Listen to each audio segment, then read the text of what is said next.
Hello, नमस्कार।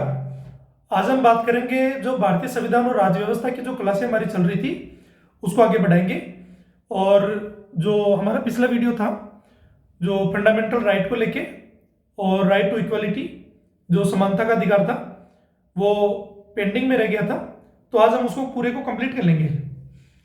कुछ technical issue हो गया था लेकिन हम लोग इस पर ध्यान देते हैं। सबसे पहले बात कर लेते हैं हम लोग हमारी एकेडमी के बारे में। जैसा कि मैं बताता आता आ रहा हूं पहले से कि हमारी जो ऑनलाइन एकेडमी है ये ऑनलाइन टेस्ट सीरीज प्रोवाइड करवाती है एट प्रेजेंट समय। ये सेंटर, स्टेट, इसके अलावा अन्य जो एंट्रेंस एग्जाम होते हैं उन सभी के टेस्ट सीरीज यहाँ पर अवेलेबल करवाए जाते हैं।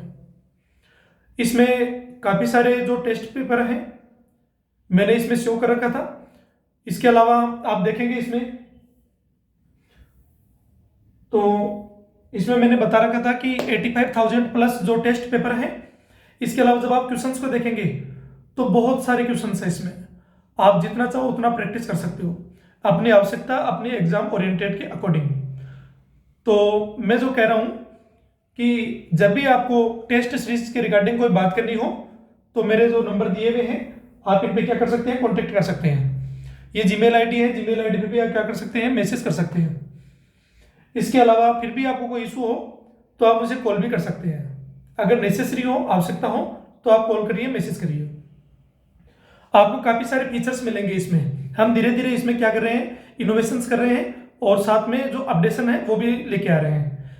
साथ में जैसा कि मैंने बताया था आपको कि जो ये सीरीज है भी 8% जो मैं टॉप 100 की सीरीज चला रहा हूँ, इसमें सबसे पहले मैंने लक्ष्मीकांत जो पॉलिटी है, इसके अलावा डीडी बसु है, सुभाष कश्यप है, इसके अलावा एनसीईआरटी है और जो बेरेट्स हैं, तो उन सभी चीज़ों को मर्ज करके उन सभी में से जो चीज़ें आपके लिए काम की हैं वो सारी चीज़ें मैंने जो भारतीय संविधान और राज्य व्यवस्था के अंदर मैंने इसमें इंक्लूड किया है। इसके अलावा मैंने आपको ये बता दिया कि मैं कहाँ कहाँ से चीज़ें ले रहा हूँ। इसके अलावा जो गवर्नमेंट की जो वेबसाइट्स हैं, रिपोर्ट्स हैं, इन सारी सभी चीज़ों का आधार बनाकर हम लोग कंटेंट है वो यहाँ क्रिएट करके आपको यहाँ पेश कर रहे हैं। तो मैं जो कह रहा हूँ उसका तात्पर्य ये है कि आप कंटेंट से आप ये मत समझिए कि यहाँ कोई कॉम्प्रोमाइज किया गया है। जैसा कि मैंने पहले बताया था कि आप जब एग्जाम दोगे जिसके अंदर जो जनरल स्टडीज के सब्जेक्ट हैं, जिसको आप कई जो जीके भी बोलते हैं, तो जनरल स्टडीज के अंदर आप देखते हो जैसे पॉलिटिकल साइंस हो गया। पॉलिटिकल साइंस के अंदर जब आप पढ़ोगे तो पॉलिटी और जो गवर्नेंस है और इसके अलावा इंडियन कॉन्स्टिट्यूशन है उसको पढ़ेंगे। इसके अलावा जो भारत के परिप्रेक्ष्य में है, इसके साथ में जो अर्थव्यवस्था है उसको पढ़ेंगे। हम लोग इतिहास पढ़ेंगे जिसके अंदर प्राचीन काल, मध्यकाल और आधुनिक भारत। इसके अलावा आर्ट एंड कल्चर वो भी पढ़ेंगे। साइंस एंड टेक्नोलॉजी जो बोर्ड की रिक्वायरमेंट होती है उसके अकॉर्डिंग हम बेसिक से लेके एडवांस तक सारी चीज जो सारी फीचर्स हैं सबको इंक्लूड करेंगे। इसके अलावा जो करंट अफेयर्स हैं उनको भी इंक्लूड करेंगे। इनके साथ में जो इंटरनेशनल रिलेशंस जिनके अंदर कोई ऑर्गेनाइजेशंस पूछा जाता है या फिर जो विदेश यात्रा जो फॉरेनर्स इनके बारे में कुछ कोई एग्रीमेंट हुआ हो या कोई क्षेत्रीय संगठन हो या कुछ पहले पुराने हो और 8% नए बन रहे हो। जैसे वर्तमान प्रेजेंट में जो डोनाल्ड ट्रंप है अमेरिका के प्रेसिडेंट, उन्होंने C5 ग्रुप की जो बात की गई है हम उसके बारे में भी चर्चा करेंगे। तो उन सारे फीचर्स को हम क्या करेंगे, ऐड करते जाएंगे आगे। इसके अलावा एनवायरमेंट और इकोलॉजी इसको भी हम इंक्लूड करेंगे क्योंकि वो मेन पार्ट है इस चीज का। रीजन क्योंकि आजकल जो बदलता दौर है, जो क्लाइमेट चेंज की जो घटनाएं आप देखते हैं, ग्लोबल वार्मिंग की जो घटनाएं देखते हैं, प्राकृतिक जो घटनाएं हो रही है, उन सारे फीचर्स के लिए जो ये विषय है ये बहुत महत्वपूर्ण बन गया है। और एग्जाम ओरिएंटेड के हिसाब से इनके जो क्वेश्चंस है उनकी संख्या धीरे धीरे बढ़ रही है। इसके साथ में जियोग्राफी पढ़ेंगे, जियोग्राफी को भी डिटेल से पढ़ेंगे। तो ये जितने भी आप सब्जेक्ट सुन रहे हैं जनरल स्टडीज के, उन सभी को गवर्नमेंट की स्कीम्स है, सेंट्रल, स्टेट या कोई नया इनिशिएटिव कुछ लिया गया हो तो वो सारी चीजें हम लोग पढ़ेंगे। इन सभी चीजों को ध्यान में रखते हुए मैंने कहा कि इसमें 100 टॉपिक जो होंगे वो होंगे सेंट्रल और स्टेट जो पीसीएस है, जिनके अंदर ये स्टेट का जो कंट्रीब्यूट थोड़ा कम रहेगा, और जो सेंट्रल गवर्नमेंट है इनके तहत जो जनरल स्टडीज के सब्जेक्ट हैं उनको इसमें कवर किया जाएगा। इसके बाद में जो मैं टॉप 50 उसके बाद में टॉपिक लेके आऊंगा, उसके अंदर हम ऑलराउंडर कंप्लीट चीजों को कंप्लीट कर लेंगे, जिसके अंदर स्टेट भी इंक्लूड रहेगा। मैं विशेषकर जो राजस्थान का एग्जाम है जिसमें जो एंट्रेंस एग्जाम लगते हैं, इसके अलावा जो गवर्नमेंट के एग्जाम है और भी, उन सभी चीजों को भी ध्यान में रखते हुए हम लोग आगे जो कंटेंट है और कोर्स प्रोवाइड करवाएंगे। लेकिन अभी एट प्रेजेंट समय में हमारे पास टेस्ट सीरीज है, और टेस्ट सीरीज का आप क्या कर सकते हैं, लाभ ले सकते हैं या दबा के प्रैक्टिस कर सकते हैं। अब हम बढ़ते हैं आगे। जैसा कि मैं बात कर रहा था कि भारतीय संविधान के बारे में हमने ऐतिहासिक पृष्ठभूमि पढ़ी, इसके बाद में हम लोग जो संविधान की यात्रा पढ़ी, इसके बाद में हम लोगों ने जो प्रियम्बल था उद्देशिका उसको पढ़ा, इसके बाद में जो भाग 1 है संघ और उसके राज्य क्षेत्र, इसके बाद में जो भाग 2 है उसके बारे में पढ़ा हमने, सिटीजनशिप के बारे में, नागरिकता के बारे में, और जो भाग 3 है जिसके अंदर भाग 3 जो मौलिक अधिकार है, जो मूल अधिकार जिनको बोलते हैं, 12 से लेके 35, लेकिन 12 और 13 दो आर्टिकल्स के बारे में हमने डिटेल से पढ़ा। उसके बाद में जो 14 था समानता का अधिकार, जहां से स्टार्ट है 14, 15, 16, 17 और 18, यहां से हम लोग आगे बात करेंगे, जिसके बारे में एक ब्रीफ जो जानकारी थी मैंने आपको इसके लिए पहले वाले वीडियो में अवगत करा दिया, आप पिछला वीडियो आप जाके देख सकते हैं। अब हम लोग बात करते हैं आगे आर्टिकल 14 में, तो हम लोग डायरेक्ट पढ़ेंगे और जहां जरूरत पड़ेगी मैं आपको बताता रहूंगा। इसमें केस जो अमेंडमेंट हुए हैं, केस हुए हैं, ये सारी चीजें इंक्लूड की गई है। आप ध्यान से पढ़िए सारी चीजें, आप प्री कम, मेंस और इंटरव्यू और बेसिक्स इंफॉर्मेशन जो है वो आपके सामान्य ज्ञान के लिए भी ये जरूरी है। तो आप इनसे क्या करेंगे, अवगत होंगे कि कौन सा अमेंडमेंट क्यों हुआ था, किस रीजन से हुआ था, क्या परिस्थिति थी जिसकी वजह से ऐसा हुआ। लेकिन एग्जाम ओरिएंटेड जब हम इसको पढ़ेंगे तो हमको केस का पता होना चाहिए, किस दायरे में इस केस को रखा गया है, क्यों जरूरत पड़ी, हम इन चीजों को ध्यान रखेंगे। अब हम लोग आगे पढ़ते हैं। साउंड का इशू हो तो आप मुझे कमेंट कर सकते हैं आगे जाके, क्योंकि ये वीडियो जो है ये मैं नाइट में रिकॉर्ड करता हूं, और तो लाइव का सेशन अभी यूट्यूब पर अवेलेबल नहीं है, तो कुछ टाइम बाद में जब लाइव का आएगा तो हम कोशिश करेंगे कि लाइव में भी हम लोग जो कंटेंट है और वीडियो है वो लेकर आए। ठीक है, लाइव क्लास के बारे में हम लोग आगे पढ़ते हैं। इसमें फंडामेंटल राइट पढ़ रहे थे हम लोग, और फंडामेंटल राइट के अंदर ये जो पार्ट 3 है, भाग 3 के अंदर मौलिक जो अधिकार है, इसके अलावा ये 12 से 35 जैसे कि मैंने बता रखा था पहले, भारतीय संविधान भाग 3 मौलिक अधिकार, आर्टिकल 14, 15, 16, 17 और 18, इनके बारे में हम लोग डिस्कस करेंगे और इनके बारे में डिटेल से पढ़ेंगे। लास्ट में क्वेश्चंस दिए हुए हैं, आप देखेंगे तो आपको मजा भी आएगा उसको देख के क्वेश्चंस को, क्योंकि क्वेश्चंस मैंने थोड़े से अब धीरे धीरे लेंथी रखना स्टार्ट कर दिया है। देखिए कॉन्सेप्चुअल वाले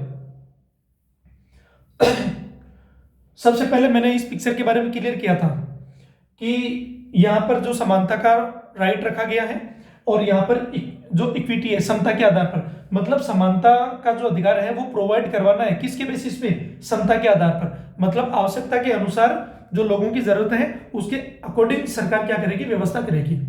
अधिक ये जो फंडामेंटल राइट है ये गारंटी प्रदान करते हैं हमको, और इनकी इसका जो संरक्षण का काम है वो है सुप्रीम कोर्ट का, न्यायालय का, न्यायपालिका का। इसके तहत जो मैंने बताया था कि जो संवैधानिक अधिकार है और इसके अलावा जो मौलिक अधिकार है, इन दोनों में क्या डिफरेंस था तो पिछले वीडियो में बता दिया, लेकिन मैं और बता देता हूं कि जो कॉन्स्टिट्यूशनल राइट है, संवैधानिक अधिकार, उसके तहत हम आर्टिकल 32 सुप्रीम कोर्ट और आर्टिकल 226 226 के तहत हाई कोर्ट में डायरेक्ट पिटीशन नहीं कर सकते। उसके लिए एक जो प्रोसीजर है जुडिशरी की, उसके तहत हमको जाना पड़ता है। लेकिन जब हम सुप्रीम कोर्ट में अगर अपेयर करना हो या हाई कोर्ट में अपेयर करना हो तो इनमें रीट दी हुई है, तो जब हम सुप्रीम कोर्ट और हाई कोर्ट पढ़ेंगे तो हम वो रीट पढ़ेंगे इसमें कि कौन कौन से प्रकार की क्या क्या व्यवस्था है रीट में। तो इनमें जाने के लिए हमको क्या करना पड़ेगा कि जो मौलिक अधिकार है इनका अगर उल्लंघन होता है तब हम लोग डायरेक्ट इसमें जा सकते हैं, यह सुरक्षा की गारंटी है। दूसरा, क्योंकि इसमें कोई भी गवर्नमेंट या कोई प्रशासन आपके जो फंडामेंटल राइट है इनका उल्लंघन नहीं कर सकता। कुछ ऐसे अधिकार हैं जो केवल नागरिकों को दिए गए हैं, और जो बाकी अधिकार हैं जो मौलिक अधिकार में वो सभी के लिए हैं, जिसमें सिटीजन और नॉन सिटीजन दोनों चीजें आती है इसमें, नागरिक और गैर नागरिक दोनों आते हैं। तो आर्टिकल 15, 16, 19, 29 और 30, 15, 16, 19, 29 और 30 ये केवल भारतीय नागरिकों को है, बाकी जो है वो अन्य को भी है। तो हम लोग अब इसमें पढ़ते हैं आगे।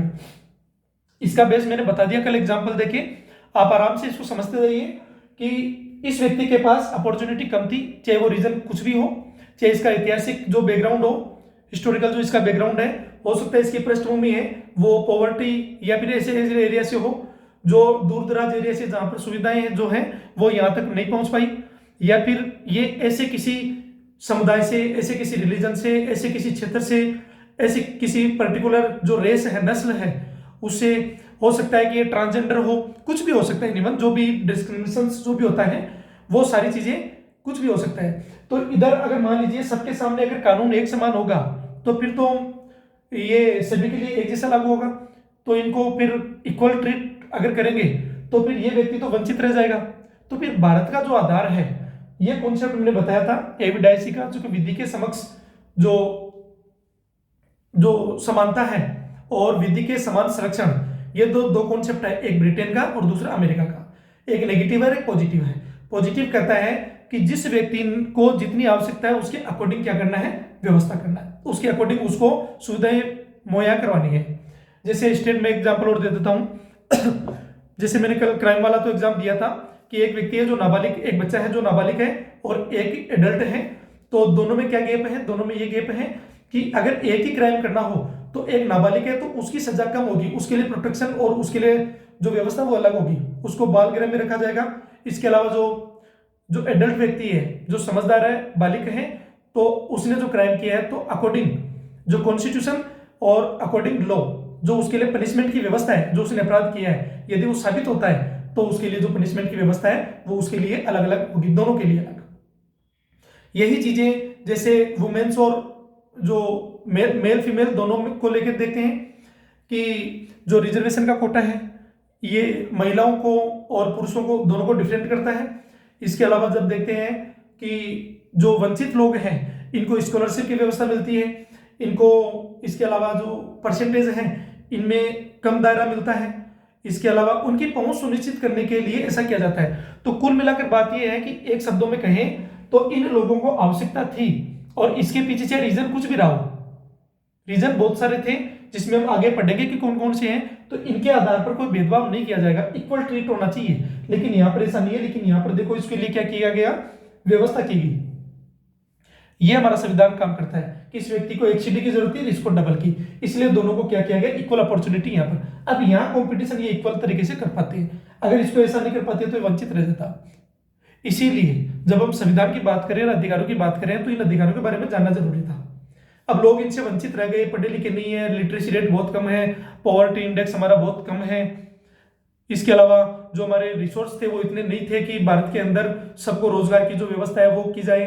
इसके अलावा जो हिस्टोरिकल में हम देखते हैं तो बैकग्राउंड जो हमारा था वो हम एक उपनिवेशिक व्यवस्था के अंदर डले हुए थे, जहां हमारा जो लीगल राइट था उसके लिए हम लोग आगे भी नहीं आ सकते थे। लेकिन जब संविधान का निर्माण हुआ और उसके बाद में इनकी बात हुई तो इनके ऊपर डिटेल से बात की गई, सब लोगों को ध्यान में रखते हुए बात की गई। लेकिन इसमें कुछ अपवाद भी है, उनको भी ध्यान रखना चाहिए। यदि आप देखते हैं कि कुछ अपवाद भी रखे गए हैं, जैसे मान लो प्रेसिडेंट और गवर्नर है, अगर वो अपने पद के ऊपर है और यदि उनसे अपराध होता है इस मामले में, तो उनको अपने पद पर रहते हुए उनको सजा का प्रावधान नहीं है। हम उसको जब प्रेसिडेंट और गवर्नर पढ़ेंगे तो हम डिटेल से पढ़ेंगे, पार्लियामेंट पढ़ेंगे। तो अब हम लोग आगे पढ़ते हैं, इसके आगे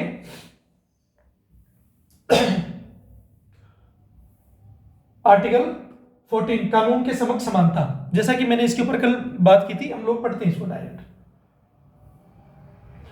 राज्य भारत के भूभाग के भीतर किसी भी, भूभाग मतलब भारत का क्षेत्र, व्यक्ति को कानून के समक्ष समानता है, कानूनों के समान संरक्षण से वंचित नहीं करेगा।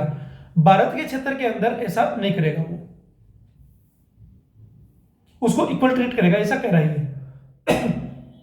अनुच्छेद 14 भारत का संविधान 1950, राज्य भारत के भूभाग के भीतर किसी भी व्यक्ति को कानून के समक्ष समानता और कानून के समान संरक्षण से वंचित नहीं करेगा। भारत के संविधान 1950 का अनुच्छेद 14 मसौदा संविधान 1948 में एक स्वतंत्र प्रावधान नहीं था। इसे शुरू में मसौदा अनुच्छेद 15 अनुच्छेद 21 जो आज का आर्टिकल 21 है में शामिल किया गया था, जो इस प्रकार था। किस प्रकार था? देखो, जीवन और स्वतंत्रता की सुरक्षा और कानून के समक्ष समानता। किसी भी व्यक्ति को कानून द्वारा स्थापित प्रक्रिया के अलावा उसके जीवन या स्वतंत्रता से वंचित नहीं किया जाएगा। नई भारत के क्षेत्र के भीतर किसी भी व्यक्ति को कानून के समक्ष समानता या कानून के समान संरक्षण से वंचित नहीं किया जाएगा। आर्टिकल 15 के मसौदे पर 6 और 13 दिसंबर 1948 को चर्चा हुई। इन दोनों दिनों में चर्चाएं पहले भाग के इर्द गिर्द घूमती रही, जबकि दूसरे भाग कानून के समक्ष समानता पर बिल्कुल भी बहस नहीं हुई। संविधान सभा के अध्यक्ष को 3 नवंबर 1949 को लिखे पत्र में, जिसमें संशोधित संविधान का मसौदा प्रस्तुत किया गया, मसौदा समिति ने उल्लेख किया कि हमने इस अनुच्छेद को 2 भागों में विभाजित करना और कानून के समक्ष समानता से संबंधित इस अनुच्छेद के उत्तरार्थ को समानता का अधिकार शीर्षक के अंतर्गत एक नए अनुच्छेद 14 में स्थानांतरित करना अधिक उपयुक्त समझा है। इस प्रकार अनुच्छेद 14 को भारत के संविधान 1950 में शामिल किया गया। तो यह आपको पता होना चाहिए कि आर्टिकल 14 को क्यों शामिल किया गया। भारतीय संविधान का अनुच्छेद 14 समानता के अधिकार की गारंटी देता है, जिसमें कहा गया कि राज्य भारत के क्षेत्र के भीतर किसी भी व्यक्ति को कानून के समक्ष जो समानता है और उसके समान संरक्षण से वंचित नहीं करेगा। कुल मिलाकर बात यही है कि किन आधारों पर नहीं करना है, तो आप देखते हैं कि धर्म, जाति, क्षेत्र, लिंग, वंश, इन सब चीजों के आधार पर इनसे वंचित नहीं किया जाएगा। लेकिन इसमें ध्यान रखना क्या क्या चीजें दी हुई है आर्टिकल 14 के अंदर। इसमें दिया हुआ है कि नस्ल, जाति, धर्म आदि आधारों पर भेदभाव प्रतिबंधित है। अनुच्छेद 14 की प्रमुख अवधारणा कानून के समक्ष समानता, एक तो ये, और दूसरा है कानूनों का समान संरक्षण। दोनों देखो क्या कह रहा है। ब्रिटिश कानून के उत्पन्न नकारात्मक अवधारणा, ये ब्रिटेन की अवधारणा, जैसा कि मैंने पहले बता रखा था, इसमें जो एविडेंसी का कॉन्सेप्ट है ये, और ये इसमें कहता है कि विधि के समक्ष समानता मतलब इसके सामने सभी लोग इक्वल होंगे, चाहे वो कोई भी हो, आम नागरिक हो, चाहे भारत का प्रेसिडेंट हो, कोई भी हो, सबके लिए इक्वल ट्रीट है। अगर किसी ने समान अगर अपराध किया है तो सबको इक्वल ट्रीट होना चाहिए। और अगर मान लीजिए कि किसी व्यक्ति की व्यवस्था सेम है तो फिर भी उसके लिए भी वही चीजें हैं। दूसरा, अगर मान लीजिए एक बच्चा है और एक एडल्ट है, दोनों के अंदर गैप है, समझ का, अंडरस्टैंडिंग का, हर एक चीज का, तो उन दोनों को इक्वल ट्रीट कैसे कर सकते हैं? दोनों के लिए व्यवस्था एक जैसी है लेकिन इक्वल ट्रीट नहीं कर सकते। इसकी एज कम है, इसकी एज ज्यादा है, तो दोनों को जो है इसके लिए कुछ अपवाद रखे, इसीलिए इसको जो नकारात्मक अवधारणा है उसमें शामिल किया गया। तो इसका पॉजिटिव एस्पेक्ट कैसे रखे फिर? इस आधार पर तो ऐसा नहीं कर सकते। तो फिर भारत के अंदर कहा गया कि अगर आवश्यकता के अनुसार व्यवस्था करनी है तो उसके लिए हमको क्या करना पड़ेगा। ये अमेरिका के जो एस्पेक्ट है कानूनों का समान संरक्षण, ये अमेरिका के संविधान से है, इसमें मेंशन किया गया है। ये कह रहे हैं ये एक सकारात्मक कॉन्सेप्ट है जिसके अनुसार राज्य को न्याय सुनिश्चित करने के लिए, न्याय तभी तो होगा ना अगर इक्वल ट्रीट करें, तो एक आदमी को न्याय मिल गया और एक को नहीं मिला, और दोनों का एज ग्रुप, स्थिति या फिर जो व्यवस्था है वो सबकी अलग अलग हो सकती है, चाहे वो धर्म के आधार पर हो, क्षेत्र के आधार पर हो, लिंग के आधार पर हो, या इनमें कुछ भी परिस्थितियां हो सकती है। असमान लोगों के साथ असमान व्यवहार, मतलब जो जैसा है उसके साथ वैसा व्यवहार करना चाहिए, जैसा जिसने अपराध किया उसके अकॉर्डिंग उसको सजा होनी चाहिए, ना कि सबको इक्वल ट्रीट किया जाना चाहिए। व्यवहार में इसका क्या अर्थ है? तो सार्वभौमिक अनुप्रयोग, यह भारत के भीतर सभी व्यक्तियों जो नागरिक हैं, गैर नागरिक निगमों, क्योंकि मैंने बता रखा था कि ये वो अधिकार है आर्टिकल 14 जो नागरिक और गैर नागरिक दोनों के लिए आता है, जबकि 15, 16, 19, 29 और 30 केवल नागरिकों के लिए पर लागू होता है। भेदभाव पर क्या लगाता है? रोक लगाता है। सुनिश्चित करता है कि कोई जाति, नस्ल, रेस, लिंग, जेंडर, जन्म स्थान के आधार पर बिना किसी पूर्वाग्रह के, पूर्वाग्रह मतलब दिमाग में कोई फीचर ऐसा नहीं होना चाहिए जो पहले की जो व्यवस्था बनी हुई है कि कानूनों को लागू किया जाए। उचित वर्गीकरण, यह राज्य को वैध कारणों जैसे आयु और व्यवसाय, ऐसा नहीं हो कि पर्टिकुलर किसी व्यक्ति का कोई बिजनेस है और पर्टिकुलर किसी व्यक्ति की जो आय उनके आधार पर डिस्क्रिमिनेशन है वो किया जाए। के आधार पर समूह के बीच अंतर करने की अनुमति देता है। तो जैसा जो व्यवसाय करता है उसके अकॉर्डिंग उसको जो न्याय की व्यवस्था सुनिश्चित करनी चाहिए, और उम्र है तो उम्र के हिसाब से, न कि वर्ग आधारित कानून होना चाहिए। क्लास होता है ना, जैसे class A, class B, class C, class D, जैसे हम यहाँ जातियों के बारे में जो क्लासिफिकेशन कर रखा है, वैसे ये सेक्शंस जो डेवलप कंट्री है वहां पर क्या है कि जो वेस्टर्न कल्चर है या वेस्टर्न जो थ्योरी है उसमें क्या है कि इसमें क्लासिफिकेशन किया गया है। जिसके अंदर अगर ए सेक्शन है तो उसमें सभी को इंक्लूड किया गया है, लेकिन वो किसके आधार पर? आर्थिक आधार पर, ना कि सामाजिक आधार पर। फिर आर्टिकल 14 यह सुनिश्चित करता है, क्या सुनिश्चित करता है? कि सभी व्यक्तियों के साथ जो कानून द्वारा निष्पक्ष और समान रूप से व्यवहार किया जाना चाहिए। निष्पक्ष मतलब बिना कोई पक्षपात किए हुए। यह मनमानी भेदभाव से मुक्त को, समाज को आगे बढ़ाता है। इससे क्या होता है कि अगर कोई मनमानी तरीके से नहीं करेंगे, अगर कोई मनमानी भेदभाव करता है तो उसे क्या है कि प्रॉब्लम होती है। और अगर मनमाना अगर जो बिहेवियर है या जो व्यवस्था है अगर इसको हटा देंगे, इसके ऊपर रिस्ट्रिक्शंस लगाएंगे, तो इससे क्या होगा? जो सामाजिक न्याय है उसकी अवधारणा को जो बढ़ावा मिलेगा। आगे बढ़ते हैं लोग। 1950 से 2025 तक कुछ इसकी जो डेवलपमेंट है, जो केस अमेंडमेंट, जो कई व्यवस्थाएं थी, कैसे इसका जो प्रारूप आगे बढ़ा उसको पढ़ते हैं। रामकृष्ण डालमिया बनाम न्यायमूर्ति तेंदुलकर 1958। सर्वोच्च न्यायालय ने उचित वर्गीकरण, रीजनेबल क्लासिफिकेशन का सिद्धांत दिया। क्या कहता है ये? जिससे राज्य समान दिखने वाले लोगों के समूह के लिए अलग अलग कानून बना सकता है, और दिखने वाले के समूह के लिए अलग अलग कानून बना सकता है, बशर्ते वर्गीकरण तर्कसंगत हो, उद्देश्य से जुड़ा हो, जैसे बच्चों के लिए अलग कानून। ईपी रायपा बनाम तमिलनाडु राज्य 1973 और मेनका गांधी बनाम भारत संघ 1978। ये केस आया, इसमें मामलों में समानता की अवधारणा को गतिशील बनाया और गैर मनमानी के सिद्धांत को स्थापित किया, जिसमें कहा गया, क्या कहा गया कि कोई कार्य जो मनमाना है वह अनुच्छेद 14 का उल्लंघन है। यह केवल वर्गीकरण तक सीमित नहीं रहा, बल्कि राज्य की हर कार्रवाई पर लागू होने लगा। गतिशील और व्यापक दायरा, न्यायिक फैसलों के कारण अनुच्छेद 14 का दायरा समय के साथ बढ़ता रहा। अब यह सिर्फ नागरिकों को नहीं बल्कि विदेशियों और कंपनियों, कानूनी व्यक्तियों को भी लागू होता है। राज्य की मनमानी, अनुचित या पक्षपातपूर्ण कार्रवाई से क्या करता है? बचाता है। सामाजिक न्याय और गतिशील उपकरण आर्टिकल 14 को सामाजिक न्याय सुनिश्चित करने, सामाजिक आवश्यकताओं के अनुसार समानता लाने के लिए एक गतिशील उपकरण माना जाता है जो समय के साथ विकसित होता है। जैसे मान लेते हैं कि कोई व्यक्ति शिक्षा, स्वास्थ्य, पोषण या फिर अन्य आधारों पर वो पिछड़ापन में रह गया है, तो उसको आप बढ़ावा देने के लिए क्या कर सकता है? राज्य क्या कर सकता है? कुछ ऐसी व्यवस्था कर सकता है उनके लिए, एड ऑन चीजें करके क्या कर सकता है? उनको जो वंचितता का जो प्रक्रम है इसे दूर करने के लिए मुख्य धारा में इसको शामिल कर सकता है। किनके द्वारा? कुछ योजनाएं लाकर, उनके लिए कुछ जो सुविधाएं प्रदान करके, उनके लिए कुछ और जो व्यवस्था है वो सारी करके। उसका एक एग्जांपल हम लोग आगे पढ़ेंगे, रिजर्वेशन का भी कॉन्सेप्ट है इसमें। मुख्य अपडेट और न्यायिक व्याख्या। सर्वोच्च न्यायालय ने, सुप्रीम कोर्ट ने आर्टिकल 14 की व्याख्या को औपचारिक समानता, फॉर्मल इक्वलिटी से आगे जाकर व्यक्तिगत समानता, ये वास्तविक समानता क्या बात की गई है कि औपचारिक समानता से आगे जाकर किसकी बात की गई है? वास्तविक समानता, जो रियलिटी में जो समानता उसकी बात की गई है, ना कि सिर्फ दिखावे की होनी चाहिए वो पर जोर दिया है। इसका मतलब है कि कानून सभी पर समान रूप से लागू होने चाहिए, लेकिन साथ ही समाज के वंचित वर्गों को ऊपर उठाने के लिए तर्क संगत वर्गीकरण, रीजनेबल क्लासिफिकेशन और सकारात्मक कार्रवाई, अफर्मेटिव एक्शन की अनुमति देता है।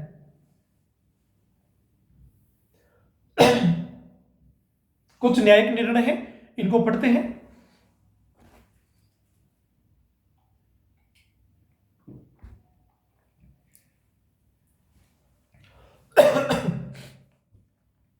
क्या कहता है देखिए, जेल सुधारों पर आधारित भेदभाव, जेल सुधारों में जाति आधारित कास्ट बेसिस जो डिस्क्रिमिनेशन होता था उनको लेके, इसमें Sukanya Santa versus Union of India 2024, Supreme Court ने विभिन्न राज्यों की जेल पुस्तिकाओं के उन प्रावधानों को रद्द कर दिया जो जाति के आधार पर कैदियों के बीच भेदभाव को वैध बनाते थे, जैसे मेला ढोने वालों की श्रेणी अलग करना। कोर्ट ने कहा कि ऐसी प्रथाएं अनुच्छेद 14, 15, 17, 21 और 23 का उल्लंघन है। ये प्रथाएं अस्पृश्यता की धारणाओं को क्या करती है, कायम करती है, बनाए रखती है। तो इसको क्या करना चाहिए, हटाया जाना चाहिए। आरक्षण के भीतर उपवर्गीकरण, State of Punjab versus Devendra Singh 2024, 1 अगस्त 2024 के एक महत्वपूर्ण फैसले में 7 न्यायाधीशों की पीठ ने बहुमत से माना कि राज्य सरकारें अनुसूचित जाति, एससी और एसटी श्रेणियों के भीतर उपवर्गीकरण, सब क्लासिफिकेशन कर सकती है। इसका उद्देश्य यह सुनिश्चित करना है कि आरक्षण का लाभ उन समूहों तक पहुंचे जो अपने वर्ग में सबसे अधिक वंचित है। इसका मतलब क्या है, बढ़ते एक बार कोर्ट ने कहा कि समानता का मतलब समरूपता नहीं है। इसका मतलब देखिए यह है कि जैसे मान लेते हैं कि जो गवर्नमेंट है या जो संविधान की जो व्यवस्था है, इसके अनुसार जो वंचित वर्ग रह गया है, जैसे एससी, एसटीज, इनमें क्या है कि यदि इनमें जिन लोगों को संवैधानिक तौर पर या इसके अलावा आर्थिक, सामाजिक, राजनीतिक जो भी व्यवस्थाएं हैं इनकी सुदृढ़ हो चुकी है, तो उन व्यक्ति को, इसके अलावा जिनकी ये व्यवस्थाएं ठीक नहीं है, वो आज भी पॉवर्टी, इसके अलावा जब आप भुखमरी, पोषण, एजुकेशन, लिटरेसी रेट, जब आप इन सारी चीजों को देखते हैं और आप देखते हैं कि वो मुख्य धारा से वंचित अभी भी, भले ही उनको एससी, एसटी इनमें शामिल किया हो, इनमें भी जो व्यक्ति एक इनके वंचित पीछे रह गया हो, एक इनमें ऊपर निकल गया हो, जैसे कोई डॉक्टर बन गया, इंजीनियर बन गया, कोई सिविल सर्वेंट बन गया, इसके अलावा कोई और टीचर्स बन गए, तो वो क्या है, अपनी मुख्य धारा से आगे आ गए। इसके अलावा जो और बाकी रह गए उनकी बात की जा रही है कि इन दोनों के अंदर भी क्लासिफिकेशन स्टेट क्या कर सकता है, कर सकता है, इसकी बात की जा रही है। मनमाना शुल्क निर्धारण पर रोक, जब न्यायालय जाते हैं तो आप न्यायालय जाते हैं तो होता है कि एक व्यक्ति जिसके पास पैसा नहीं है वो न्याय के लिए वहां पर आया है। अब उसके पास पैसा नहीं है, एक व्यक्ति है जिसके पास पैसा है और वो भी न्याय के लिए आया है। उद्देश्य दोनों का न्याय प्राप्त करना है, लेकिन एक के पास पैसा है, जिसके पास अच्छा वकील जो पैसे की डिमांड करता है या फिर जो अपनी फीस लेता है या जो कागज कार्रवाई जो पैसा लगता है, उनके आने जाने, वहाँ की जो व्यवस्थाएं, वहाँ बार बार आना जाना, तो वो बहुत सारी चीजें हैं जिनके अंदर पैसा खर्च होता है। इन पैसों की या धन की या आय की जो कमी है, इसकी वजह से वो क्या है, वो जो न्याय की जो व्यवस्था वहां तक जो पहुंच है वो नहीं बना पाता है। एक व्यक्ति जिसके पास पूरी फैसिलिटी है वो न्याय तक जल्दी पहुंच जाता है, जबकि दोनों का उद्देश्य इक्वल है। तो आय की असमानता भी इन चीजों के लिए क्या करती है, ये रिस्ट्रिक्शंस बताती है। देखिए क्या कह रही है कि बार काउंसिलिंग द्वारा कानून जो स्नातक है, ग्रेजुएट्स है, से अत्यधिक नामांकन शुल्क, एनरोलमेंट फीस लेने का असंवैधानिक घोषित किया गया। कोर्ट ने कहा कि असमान और मनमाना शुल्क अनुच्छेद 14 समानता का अधिकार और अनुच्छेद 19A का सब क्लॉज जी पैसा चुनने का अधिकार, पैसा मतलब काम, आपका जो आप जो भी काम चुनते हैं उनकी बात, उम्मीदवारों के लिए यह बाधा पैदा करता है। अधिकार का उल्लंघन है क्योंकि यह आर्थिक रूप से कमजोर वर्ग की उम्मीदवारों के लिए क्या करता है, बाधा पैदा करता है। एक व्यक्ति के पास स्कूल, कॉलेज या फिर मान लेते हैं कि बड़ी यूनिवर्सिटी में या फिर कोई प्रोफेशनल कोर्स करना हो, तो उसके लिए एक के पास पैसा है, दूसरे के पास पैसा नहीं है। तो एक व्यक्ति जो प्रोफेशनल कोर्स करना चाह रहा है लेकिन उसके पास में पैसा नहीं है, एक के पास जो प्रोफेशनल कोर्स करना चाह रहा है और पैसे की व्यवस्था है तो वो कर पाता है, जबकि दोनों को क्या करना है, इक्वल ट्रीट करना है। इसके लिए ये बात कर रहा है कि ऐसा क्या कर सकते हैं जिसकी वजह से जो वंचित रह गया था, जिसके पास पैसा नहीं था, तो वो वहां तक सुनिश्चित हो, मतलब वहां तक उसके पास न्याय सुनिश्चित हो, उसकी पहुंच हो, वो भी उस प्रोफेशन को कर सके। तो उसके लिए क्या कर सकते हैं, स्कॉलरशिप की व्यवस्था कर सकते हैं स्कॉलरशिप की व्यवस्था कर सकते हैं। इसके अलावा जो उसका एंट्रेंस है उसके अंदर परसेंटेज का दायरा है वो कम कर सकते हैं मेरिट लिस्ट में। तो बहुत सारी जो व्यवस्थाएं हैं वो भी कर सकते हैं। देखते हैं आगे, प्रशासनिक निर्णयों में मनमानी पर जोर,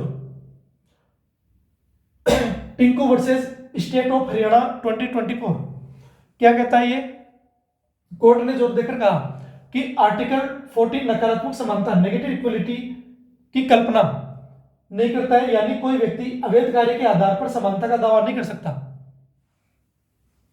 हालांकि यह भी स्पष्ट किया गया, क्या स्पष्ट किया गया, कोई भी सरकारी कार्रवाई मनमानी, तर्कहीन या अनुचित नहीं होनी चाहिए। यदि कोई कार्रवाई होती है गवर्नमेंट के द्वारा या एडमिनिस्ट्रेटिव के द्वारा, तो वो तर्क के अकॉर्डिंग होनी चाहिए, उसका कोई रीजन होना चाहिए, कोई व्यवस्था होनी चाहिए कि इसने ऐसा किया है, तब जाके अपनी मर्जी से नहीं होना चाहिए। जो पूर्व धारणा दिमाग में बैठी रहती है किसी भी आधार पर, चाहे वो जाति को लेके हो, चाहे धर्म को लेके हो, या किसी पर्टिकुलर एरिया को लेके हो, क्षेत्र जो होता है उसको लेके हो, जो रंग भेद का जो कॉन्सेप्ट है उनको लेके हुआ हो, थर्ड जेंडर का जो मामला है उनको लेके हो, जेंडर जो अनइक्वलिटी है उनका जो कॉन्सेप्ट है, तो कई सारे आधार हैं ऐसे। आर्टिकल 14 एक गतिशील प्रावधान भारतीय संविधान की मूल संरचना का हिस्सा है ये, और यह सुनिश्चित करता है कि किसी भी व्यक्ति को कानून के समक्ष समानता या कानूनों का समान संरक्षण, equality before the law of the equal protection of the law से वंचित नहीं करेगा। न्यायिक सक्रियता के माध्यम से जुडिशियल रिव्यू या एक्टिविज्म के माध्यम से अदालतों ने इसके दायरे का विस्तार किया।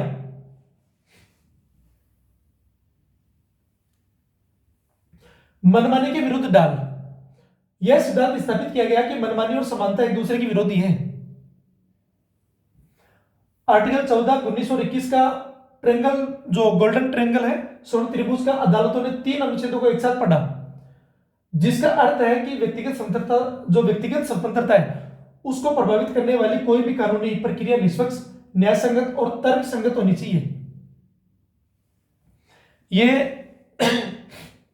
हम लोग पढ़ते आगे संक्षेप में। 2025 तक अनुच्छेद 14 भारतीय कानून में एक मजबूत और गतिशील सिद्धांत बना हुआ, जिसका उपयोग निरंतर सामाजिक और आर्थिक संदर्भों जिसे न्याय निष्पक्षता सुनिश्चित करने के लिए किया जा रहा है।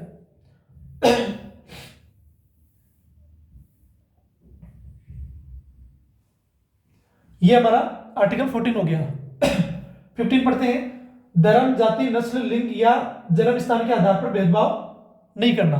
उसके लिए जैसा कि हम लोगों ने पढ़ा कि धर्म, जाति, क्षेत्र, लिंग, इन सभी चीजों के आधार पर नहीं कर सकते, लेकिन फिर भी कुछ अपवाद हैं कि यदि आपको समता के आधार पर कुछ व्यवस्था करनी है तो आप इसके लिए, जैसे रिजर्वेशन है, तो उसका मैं एक एग्जांपल आपको दे देता हूं तो आपको थोड़ी समझ में आ जाएगी कि इसमें अपवाद क्या है।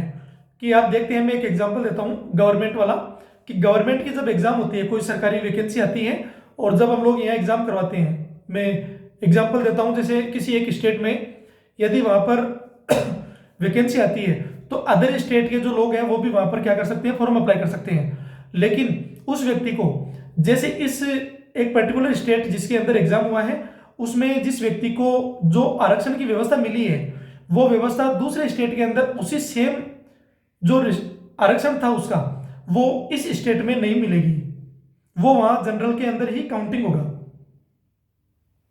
इसका एक एग्जांपल अभी हरियाणा पंजाब के अंदर जो असिस्टेंट प्रोफेसर का जो वैकेंसी था उसके लिए जो एलिजिबिलिटी थी उसके अंदर कहा गया है कि भले ही आपने नेट एग्जाम क्लियर किया हो, लेकिन आप एक SC ST OBC इस दायरे में आपने क्या किया है, वो नेट एग्जाम क्लियर किया है, आप जनरल कट ऑफ में नहीं है। तो उस स्टेट में कहा कि यदि आपने इस स्टेट के अंदर यदि आपको होना है तो अगर आपने जनरल कट ऑफ क्लियर किया है यहां पर, तो ही आप वहां पर अप्लाई कर सकते हैं, नहीं तो वो वैलिड नहीं माना जाएगा। भले आप यहां पर किसी भी पर्टिकुलर आप जो सेक्शन से आते हो, SC ST ST OBC किसी से भी आते हो, तो ये दायरा देखा गया। लेकिन यहाँ पर स्टेट में देखते हैं तो वो ऐसा कर सकते हैं, एक स्टेट का व्यक्ति दूसरे स्टेट में जाके एग्जाम दे सकता है, लेकिन वो जो यहाँ पर उसको जो लाभ मिल रहा था आरक्षण का, वो वहां पर नहीं मिलेगा, वहां पर वो जनरल कट ऑफ में भी वो सब इंक्लूड किया जाएगा उसको। ठीक है, उन चीजों की भी बात करेंगे, इसमें आएगा आगे। क्योंकि क्षेत्र के आधार पर हो गया ना, कि अगर क्षेत्र के आधार पर अगर ऐसा नहीं करेंगे तो एक व्यक्ति जैसे मान लो कि पर्टिकुलर किसी एक स्टेट का है और वो दूसरे स्टेट पे आ रहा है, तो उसके साथ हम ऐसा थोड़ी कर सकते हैं कि वो उस स्टेट का व्यक्ति है तो हम उसके साथ जो इक्वल जो चीजें करें, अगर समान करेंगे तो उसको भी रिजर्वेशन का लाभ मिलेगा इधर। तो फिर यहाँ पर क्या होगा कि राज्यों के भीतर जो कॉन्ट्रडिक्शन है वो होने लग जाएगा। इसमें कुछ तर्क भी दिए गए कि ऐसा क्यों किया गया, क्योंकि जो व्यक्ति जिस एरिया का है, जिस स्टेट का है, उसको अपनी संस्कृति, अपने एरिया के बारे में, अपने लोगों के बारे में, अपने जो फीचर्स है स्टेट के और अपनी जो व्यवस्था है उनके बारे में भली बात ही पता होता है। इसीलिए उसकी कनेक्टिविटी के लिए जो सीट्स है वो वहां पर रखी गई उनकी सुरक्षा के लिए। आगे पढ़ते हैं इसमें। राज्य किसी भी नागरिक के साथ केवल धर्म, जाति, नस्ल, लिंग और जन्म स्थान इनमें से किसी भी आधार पर भेदभाव नहीं करेगा, ऐसा कहा गया है। लेकिन करते हैं इसमें किस आधार पर, क्योंकि कहा गया ना कि इसमें कुछ अपवाद हैं। तो अपवाद स्वरूप क्या चीज है जो मैंने बताई वैसे किसी भी नागरिक को केवल धर्म, जाति, नस्ल, लिंग या जन्म स्थान इनमें से किसी भी आधार पर किसी भी प्रकार की असमता, दायित्व या प्रतिबंध या शर्त के अधीन नहीं किया जाएगा। देखो क्या कहा गया है इसमें, दुकानों, सार्वजनिक रेस्टोरेंट, होटल, सार्वजनिक मनोरंजन स्थल वहां तक जो पहुंच है या राज्य निधि से पूर्णतः या आंशिकतः रखरखाव किए जाने वाले आम जनता के उपयोग के लिए समर्पित कुओं, तालाब, स्नान घाटों, सड़कों, सार्वजनिक स्थलों इनका उपयोग, तो उनके लिए आप क्या कर सकते हैं, वो रिस्ट्रिक्शंस नहीं लगा सकते, आप यहां जा सकते हैं, कोई भी जा सकता है। इस अनुच्छेद में कोई बात राज्यों को महिलाओं और बच्चों के लिए कोई विशेष प्रावधान करने से नहीं रोकेगी। ये अब देखिए क्या कह रहा है, ये कह रहा है कि राज्य जो है, स्टेट है, वो क्या कर सकती है महिला और बच्चों के लिए। आप देखते हैं महिलाओं के लिए, जैसे मैं एग्जांपल देता हूं, राजस्थान में महिलाओं के लिए जो ट्रेवल्स के लिए जो सरकारी बस है उनमें जो ट्रेवल्स करते हैं वो, तो उनके लिए जो टिकट है उसके लिए कंसेशन दिया हुआ है, छूट दी हुई है उनके लिए। और आप देखते हैं कि अगर एक बच्चा वो भी ट्रेवल कर रहा है और एक बड़ा व्यक्ति भी ट्रेवल कर रहा है, तो दोनों के लिए, तो बच्चे के लिए कुछ एक एज क्राइटेरिया निश्चित किया गया है कि इससे पहले तक इनका टिकट नहीं लगेगा। तो स्टेट क्या कर सकते हैं, ऐसी व्यवस्था कर सकता है उन सारी चीजों के लिए। इस अनुच्छेद में या अनुच्छेद 29 के खंड 2 में कोई बात राज्य को सामाजिक और शैक्षणिक रूप से पिछड़े वर्गों के नागरिकों और अनुसूचित जातियों और अनुसूचित जनजातियों की उन्नति के लिए कोई विशेष प्रावधान करने से नहीं रोकेगी। किसके अंदर, सामाजिक और शैक्षणिक रूप से। सामाजिक रूप में आप देखते हैं कि सामाजिक रूप से आप देखते हैं कि जैसे चिकित्सा सेवाएं हैं, इसके अलावा जो बीपीएल है, एपीएल है, आप इनका कॉन्सेप्ट पढ़ते हैं। शैक्षणिक रूप से उनको स्कॉलरशिप मिलती है, वो सारी चीजें इनकी बात की गई है। इस अनुच्छेद में या अनुच्छेद 19 के खंड 1 के उपखंड जी सब क्लोज में जी में कोई बात राज्य को, स्टेट को किसी सामाजिक और शैक्षणिक से पिछड़े वर्ग के नागरिकों, पिछड़े वर्ग भी है इसमें, ओबीसी, एससी, एसटी के उत्थान के लिए विधि द्वारा, कानून के द्वारा जो स्थापित है, द्वारा कोई विशेष प्रावधान करने से नहीं रोकेगी। जहां तक ऐसे विशेष प्रावधान राज्य द्वारा सहायता प्राप्त या गैर सहायता प्राप्त निजी और शैक्षणिक संस्थाओं सहित शैक्षणिक संस्थाओं में उनके प्रवेश से संबंधित हो, आर्टिकल 30, क्योंकि वो जो अल्पसंख्यकों की बात करता है कि खंड 1 में निर्दिष्ट अल्पसंख्यक और शैक्षणिक संस्थानों को छोड़ के, क्योंकि अल्पसंख्यकों के लिए अलग व्यवस्था करने का प्रावधान भी किया गया है कि अपने लिए कुछ व्यवस्था अलग से कर सकते हैं। इस अनुच्छेद 19 के खंड 1 सब क्लोज 1 के उपखंड जी या अनुच्छेद 29 के खंड 2 में कोई बात राज्य को निम्नलिखित करने से नहीं रोकेगी। कौन से कार्य करने से नहीं रोकेगी, तो पढ़ते हैं देखो। पहला पॉइंट, खंड 4 और 5 में उल्लेखित वर्गों के अतिरिक्त नागरिकों के किसी आर्थिक रूप से कमजोर वर्ग की उन्नति के लिए कोई विशेष प्रावधान, पहला। दूसरा, खंड 4 और 5 में उल्लेखित वर्गों के अतिरिक्त आर्थिक रूप से कमजोर नागरिकों के किसी भी वर्ग की उन्नति के लिए कोई विशेष प्रावधान, जहां तक ऐसे प्रावधान राज्य द्वारा सहायता प्राप्त या गैर सहायता प्राप्त निजी शैक्षणिक संस्थानों, प्राइवेट इंस्टीट्यूशन, एजुकेशन जो इंस्टीट्यूशन है सहित शैक्षणिक संस्थानों में उनके प्रवेश से संबंधित है। आप प्राइवेट कॉलेज में भी पढ़ते हैं, प्राइवेट स्कूल में पढ़ते हैं, तो आप क्या कर सकते हैं, आप स्कॉलरशिप ले सकते हैं और उनको कोई रोका नहीं जाएगा। किन कंडीशंस के ऊपर, धर्म, जाति, क्षेत्र, लिंग, इन सभी चीजों के आधार पर। आर्टिकल 13 के खंड 1 सब क्लोज 1 में निर्दिष्ट अल्पसंख्यक शैक्षणिक संस्थाओं को छोड़कर आरक्षण के मामले में मौजूद आरक्षण के अतिरिक्त जो मेंशन किया गया संविधान में, होगा, इसके अतिरिक्त श्रेणियों में कुल सीटों के अधिकतम 10% के अधीन होगा। स्पष्टीकरण, इस अनुच्छेद और अनुच्छेद 16 के प्रयोजनों के लिए आर्थिक रूप से कमजोर वर्ग, इकोनॉमिक रूप से जो वीकर सेक्शन है के वर्ग होंगे, जिन्हें राज्य द्वारा समय समय पर पारिवारिक आय और आर्थिक अभाव अन्य संकेतकों के आधार पर अधिसूचित किया जा सकता है। इसके प्रमुख उपखंडों का विवरण इस प्रकार है। आर्टिकल 51, अब हम आर्टिकल जो 15 है इसके सब क्लॉज पढ़ते हैं। पहला, राज्य किसी भी नागरिक के साथ धर्म, जाति, नस्ल, लिंग या जन्म स्थान के आधार पर क्या करेगा, भेदभाव नहीं करेगा। आर्टिकल 15(2) सब क्लॉज 2, इन आधारों पर किसी भी नागरिक को दुकानों, रेस्टोरेंटों, होटल, सार्वजनिक मनमाने स्थलों, सार्वजनिक उपयोगिता, कुओं, सड़कों, इसके अलावा जो इत्यादि चीजें हैं आदि तक पहुंच से वंचित नहीं किया जा सकता। ये सार्वजनिक चीजों के लिए है। अगर किसी की निजी प्रॉपर्टी है और आप चाह रहे हैं कि मैं उसमें चला जाऊं या उसमें हस्तक्षेप करूं, फिर मेरा मौलिक अधिकार जो है वो ये आनन हो रहा है, तो ऐसा नहीं है, वहां रिस्ट्रिक्शंस है। ये सार्वजनिक चीजों के लिए है कि आप अपनी मर्जी से, किसी की पर्सनल प्रॉपर्टी है तो आप उसमें हस्तक्षेप नहीं कर सकते। कि आप किसी के घर में जाकर चले गए एकदम से, या वहां जाके झगड़ा कर रहे हैं, या फिर आप कुछ भी कर रहे हैं, तो वो सारी चीजें नहीं होगी। आर्टिकल 15(3) राज्य को महिलाओं और बच्चों के लिए विशेष प्रावधान करने की अनुमति देता है, जैसे मैंने बता रखा था आपको। आर्टिकल 15(4) सामाजिक और शैक्षणिक रूप से पिछड़े वर्गों, SC ST के लिए विशेष प्रावधानों की अनुमति देता है। आर्टिकल 15(5) SC STs और OBC के लिए निजी प्राइवेट एजुकेशनल जो इंस्टीट्यूशन है, अल्पसंख्यक संस्थानों को छोड़कर में आरक्षण के लिए राज्य को सशक्त बनाता है। अब इसमें जब अगर मान लो कभी क्वेश्चन पूछता है तो ऑप्शन में डाल दे, ऑप्शन में अगर मान लो डालें तो उसके अंदर ये अल्पसंख्यक संस्थान हो, या उसमें बता सकता है कि सभी को इसमें शामिल किया जाता है, तो इसका ध्यान रखना।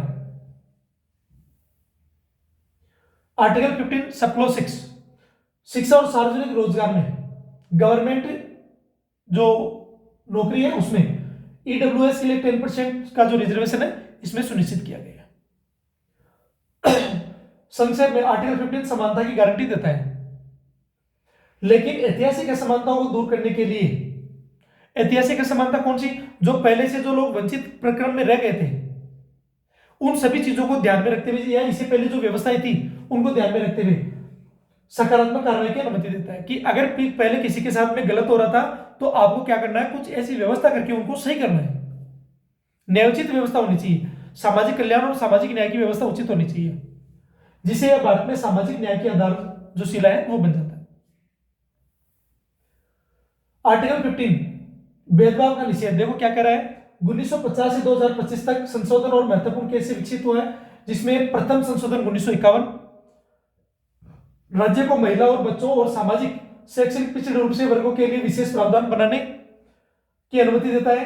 फिर 93 वह संशोधन अधिनियम 2005 में ओबीसी के लिए निजी शिक्षण संस्थानों में आरक्षण, 97वां संविधान संशोधन 2011 सहकारी समितियों को शामिल करना, और 103वां संशोधन 2019 EWS आरक्षण इसमें शामिल है। प्रमुख मामलों में चंपकम दोराइजन मामला 1951, इसके अलावा केसी 1962, फिर इंदिरा साहनी मामला 1992, EWS 2022, लेकिन ये आता है 2019 के अंदर, लेकिन इसके ऊपर कुछ रिस्ट्रिक्शंस, कुछ अपवाद होते हैं, कुछ टिप्पणी होती है, तो उनको दूर किया जाता है 2022 में, क्लेरिफिकेशन दिया जाता है इसको। जैसे फैसलों ने इसके दायरे को परिभाषित किया जो समानता और सकारात्मक कार्रवाई के बीच संतुलन बनाते हैं। पहला संशोधन 1951, हम अब डिटेल से पढ़ते हैं। इसमें खंड 4 जोड़ा गया है इसमें, जिससे राज्य को महिलाओं, बच्चों, SC STs के लिए विशेष प्रावधान करने की अनुमति देता है, जिसमें चंपकम दोराइजन 1951 के फैसले के प्रभाव को संतुलित किया गया। 93वां संविधान संशोधन 2005 खंड 5 इसका सब क्लॉज जोड़ा गया, जिसने राज्य को निजी शिक्षण संस्थानों, सहायता प्राप्त और गैर सहायता प्राप्त सहित शिक्षा में पिछड़े वर्ग OBC के लिए आरक्षण का प्रावधान करने का अधिकार देते हैं। 103वां संविधान संशोधन अधिनियम 2019 खंड 6 जो सब क्लॉज 6 है जोड़ा गया, जिसने राज्य में आर्थिक रूप से EWS जो है इकोनॉमिक वीकर सेक्शन के लिए 10% का जो आरक्षण है, रिजर्वेशन, इसका प्रावधान करने की इसमें शक्ति दी गई। फिर स्टेट ऑफ मद्रास वर्सेस चंपाकन ये 2000 जो पहले पढ़ा था 1951 वाला, इस फैसले ने आरक्षण में मौलिक अधिकारों के साथ असंगत माना, जिसके कारण पहले संशोधन की आवश्यकता पड़ी।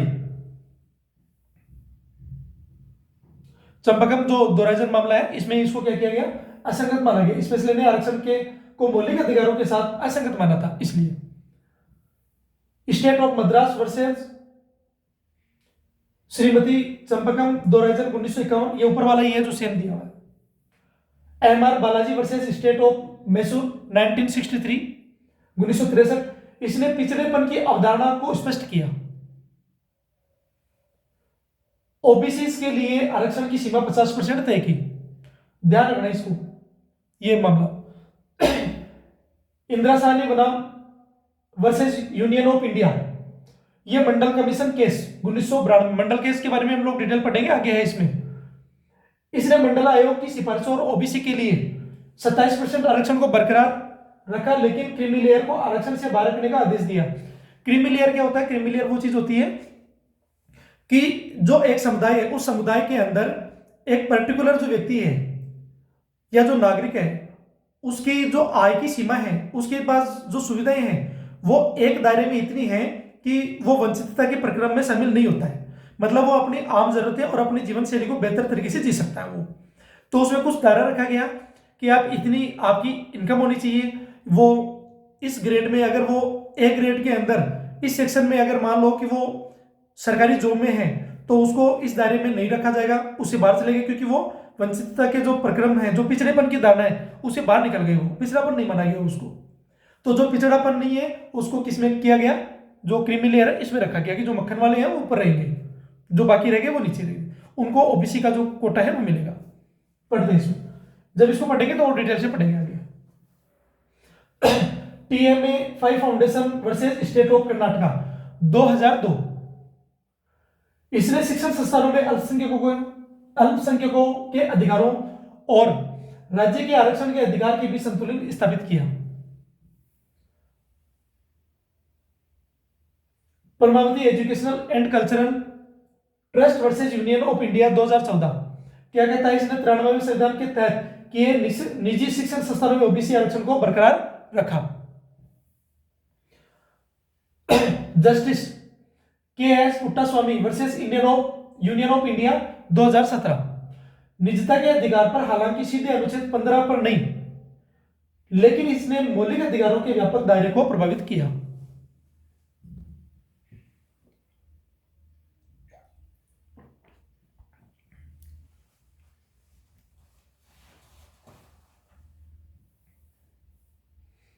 जनहित अभियान versus Union of India EWS reservation case 2022, इसको पढ़ेंगे थोड़ा डिटेल से, इसको यही पढ़ लेते हैं आगे। जनहित अभियान बनाम भारत संघ 2022, देखो क्या है मामला। यह एक महत्वपूर्ण संवैधानिक मामला था जिसमें आर्थिक रूप से कमजोर वर्गों के लिए आरक्षण की वैधता को चुनौती दी गई थी। जैसे 2022 की बात की थी, सुप्रीम कोर्ट ने 3-2 के बहुमत से 103वें संविधान संशोधन अधिनियम 2019 को बरकरार रखा, जिसने सामान्य वर्ग के गरीबों को नौकरी और शिक्षा में 10% रिजर्वेशन की व्यवस्था की। भाग 3 आर्टिकल 16,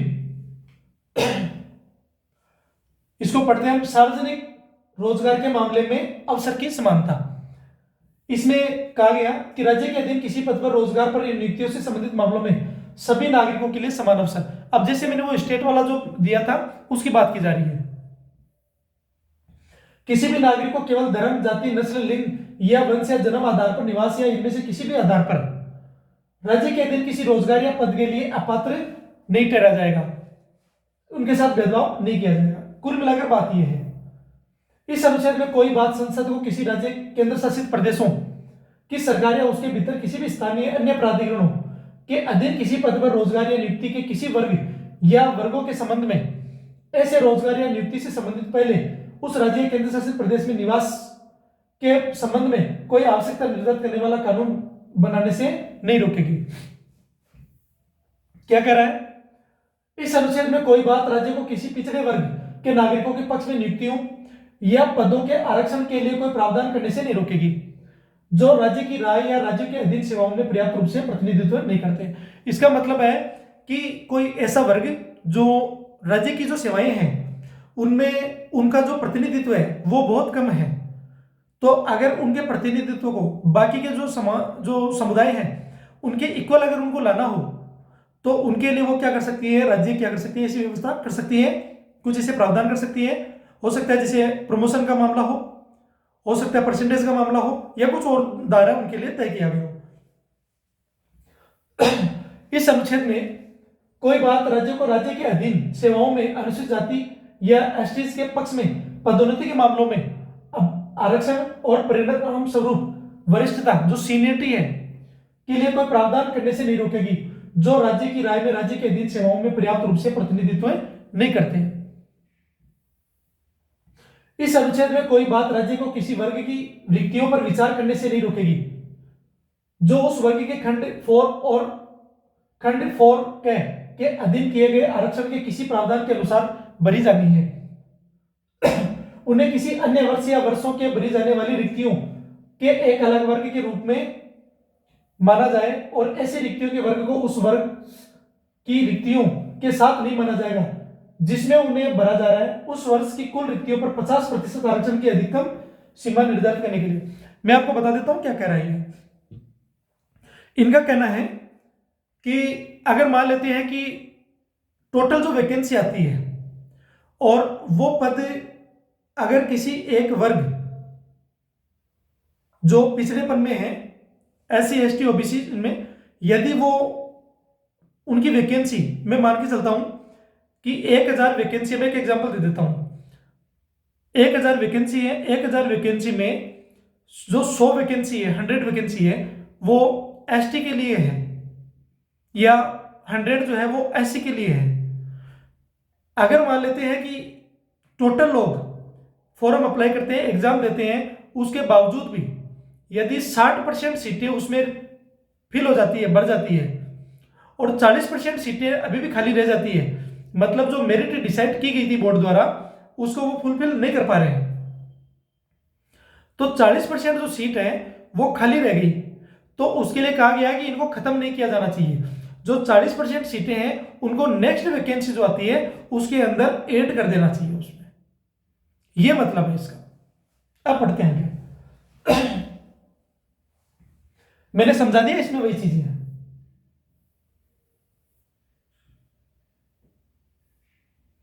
इसमें दो बातें कही गई थी। पहला कि जो आर्टिकल 10 है इसका कनेक्शन देखो कहां है, भारत के संविधान का मसौदा 1948, इसका संबंध किससे आता है, आर्टिकल 16 से जुड़ा हुआ है, रोजगार की बात करता है। वही चीजें जो मैंने बताया आपको कि राज्य के अधीन रोजगार के मामलों में सभी नागरिकों के लिए समान अवसर, जो हमने पढ़ा था पहले, और किनके आधार पर, कोई भी जो नागरिक है केवल धर्म, जाति, नस्ल, लिंग या वंश या जन्म स्थान या इनमें से किसी भी आधार पर राज्य के अधीन किसी भी पद के लिए अयोग्य नहीं होगा।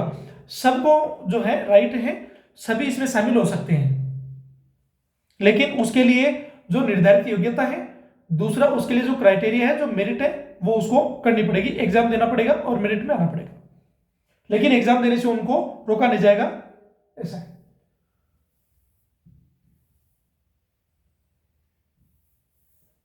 दूसरा प्रावधान जो आर्टिकल 16 है वो भारतीय संविधान 1950, वो दोनों चीजें एक ही है।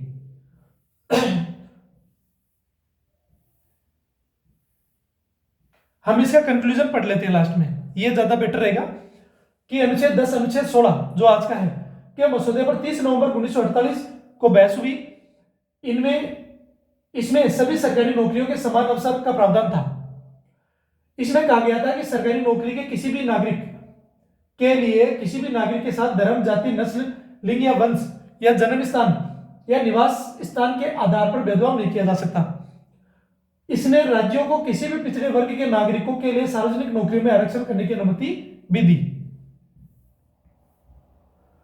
कुछ सदस्य राज्य सरकार में रोजगार के लिए निवास मानदंड चाहते थे कि अगर मैं किसी पर्टिकुलर के एक स्टेट से आ रहा हूं और वहां पर अगर वैकेंसी आ रही है तो यहाँ के लोगों को यहाँ पर क्या करना चाहिए, पहले मौका देना चाहिए, उसके बाद में दूसरे स्टेट को मौका देना चाहिए, लेकिन उसको जो अपर कैटेगरी है उसके अंदर शामिल किया जाना चाहिए, चाहे भले वो दूसरे स्टेट के अंदर पिछड़े वर्ग में आता हूं। ये क्योंकि जो आरक्षण का लाभ है यहाँ के लोगों को जो मुख्य भूमिका में लाना है उसके लिए इक्वल जो चीजें आई उसके लिए यहाँ के लोगों के लिए रिजर्वेशन की व्यवस्था, ना कि उनके लिए। उनकी जब व्यवस्था होगी तो वो अपने लिए करेंगे, तो हमारे लोग है ना दूसरे स्टेट में जाके फिर वो जनरल में जो एग्जाम है वो फाइट करेंगे।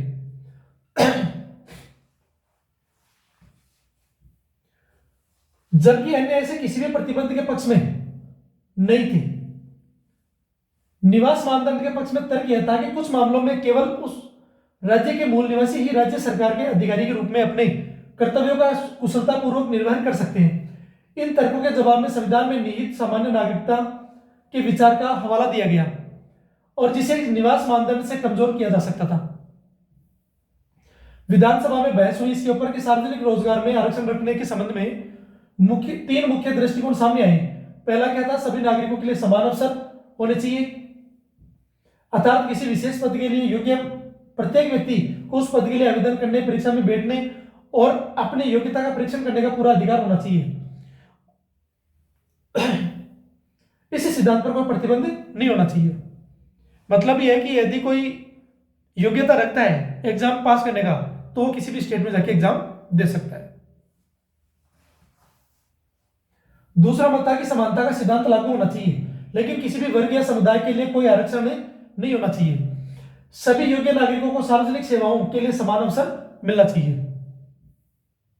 तीसरा दृष्टिकोण, जिसमें मसौदा समिति के अध्यक्ष ने भी साझा किया कि यद्यपि अवसर की समानता और सैद्धांतिक रूप से एक महान सिद्धांत है, फिर भी एक ऐसा प्रावधान होना चाहिए। कौन सा, कि जो उन समुदायों को प्रवेश की अनुमति दे और अतीत में प्रशासन से जो बहुत दूर थे, जिन समुदायों की भागीदारी प्रशासन एडमिनिस्ट्रेशन के अंदर नहीं थी, जो दूर थे, उनको इसमें शामिल होने का मौका देना चाहिए। विधानसभा में मसौदा अनुच्छेद में पिछड़ा वर्ग शब्द के प्रयोग पर भी चर्चा हुई। कुछ लोगों ने इस शब्द को इसकी व्यापकता और समुदाय की विस्तृत श्रृंखला को समाहित करने और समता के करना पसंद किया, जबकि अन्य ने तर्क दिया कि इस व्यापक शब्द से अस्पष्टता का भाव उत्पन्न होता है। अनुसूचित जाति जैसे विशिष्ट शब्द बेहतर थे। मसौदा अनुच्छेद के कुछ संशोधनों के साथ उसी दिन यानी 30 नवंबर 1948 को अपनाया गया था। एक बार थोड़ा सा देख लेते हैं, वही चीजें हैं जो मैंने बता रखा था। लोक नियोजन और अवसर की समानता में कई महत्वपूर्ण संशोधन हुए जो आर्टिकल 16 है और कई ऐतिहासिक मामले जुड़े। M R. Balaji versus state of Mysore 1963, पिछड़े वर्गों की पहचान, Indira Sawhney versus Union of India 1992, 50% आरक्षण सीमा, creamy layer, M Nagaraj versus Union of India 2006, पदोन्नति में आरक्षण और परिणामी वरिष्ठता, और जनहित अभियान वर्सेस यूनियन ऑफ इंडिया 2022 जो 103वां जो संविधान संशोधन था ईडब्ल्यूएस वाला, उसकी बात की गई है, जो समय के साथ आरक्षण और पदोन्नति और पिछड़े वर्गों की परिभाषा जैसे पहलुओं को स्पष्ट करते हैं। जैसे 1995 का 77वां संविधान संशोधन, 1900 ये आर्टिकल 16(4) का सब क्लॉज 1 और 2001 का 85वां संविधान संशोधन परिणामी वरिष्ठता प्रमुख है। 2019 का 103वां संविधान संशोधन 16 सब क्लॉज 6 ईडब्ल्यूएस आरक्षण इसमें शामिल किया गया। इन सभी में और भी व्यवस्थाएं हैं कि किन किन को जोड़ा गया है। पहला संविधान संशोधन 1951 आर्टिकल 15(4) और 16(4) पहली बार जोड़ा गया है इसमें।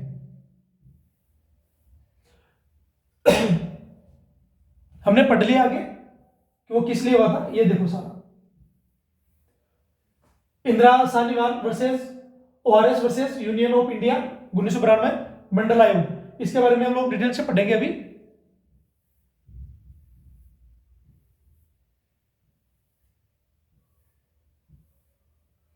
अब हम पढ़ते हैं 16(1) जो इनका सब क्लॉज है वो 16(1) में क्या कहता है, राज्य के अधीन किसी भी पद पर नियोजन या नियुक्ति के मामले में सभी नागरिकों के लिए अवसर की समानता होगी, पहला ये कहता है। दूसरा, केवल धर्म, मूल वंश, जाति, लिंग, वंश, जन्म स्थान या निवास के आधार पर राज्य के अधीन किसी भी पद के लिए कोई नागरिक अपात्र इनएलिजिबल नहीं होगा, उसके साथ भेदभाव नहीं किया जाएगा। 16(3) क्या कहता है, संसद को कानून बनाने का अधिकार देता है कि कुछ सार्वजनिक सेवाओं के लिए निवास स्थान रेजिडेंस को योग्यता का आधार बनाया जा सके। 16(4) क्या कहता है, राज्यों को पिछड़े वर्ग बैकवर्ड क्लासेस के लिए पद आरक्षित रिजर्व करने की अनुमति देता है। जिसका सेवाओं में पर्याप्त प्रतिनिधित्व है, रिप्रेजेंटेशन नहीं था, उनके लिए। अनुच्छेद आर्टिकल 16 उसका 4A SC/ST के लिए पदोन्नति प्रमोशन में आरक्षण का प्रावधान करता है यदि उनका प्रतिनिधित्व कम है।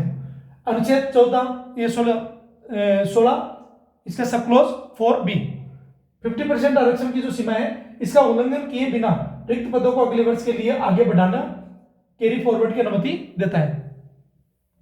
16.5 क्या कहता है, धार्मिक और सांप्रदायिक संस्थाओं को कुछ छूट देता है जिससे वे अपने धर्म के लोगों को उन पदों पर नियुक्त कर सके, क्योंकि वो अपने धर्म के बारे में बेहतर तरीके से जानते हैं, उनके जो रिचुअल्स हैं, उनकी व्यवस्थाएं हैं, उनको अच्छे से जानते हैं। आर्टिकल 16 सब क्लोज 6 103वें संविधान संशोधन द्वारा ईडब्ल्यूएस को इसमें कनेक्ट किया गया और 10% की आरक्षण की जो व्यवस्था है वो की गई। आर्टिकल 17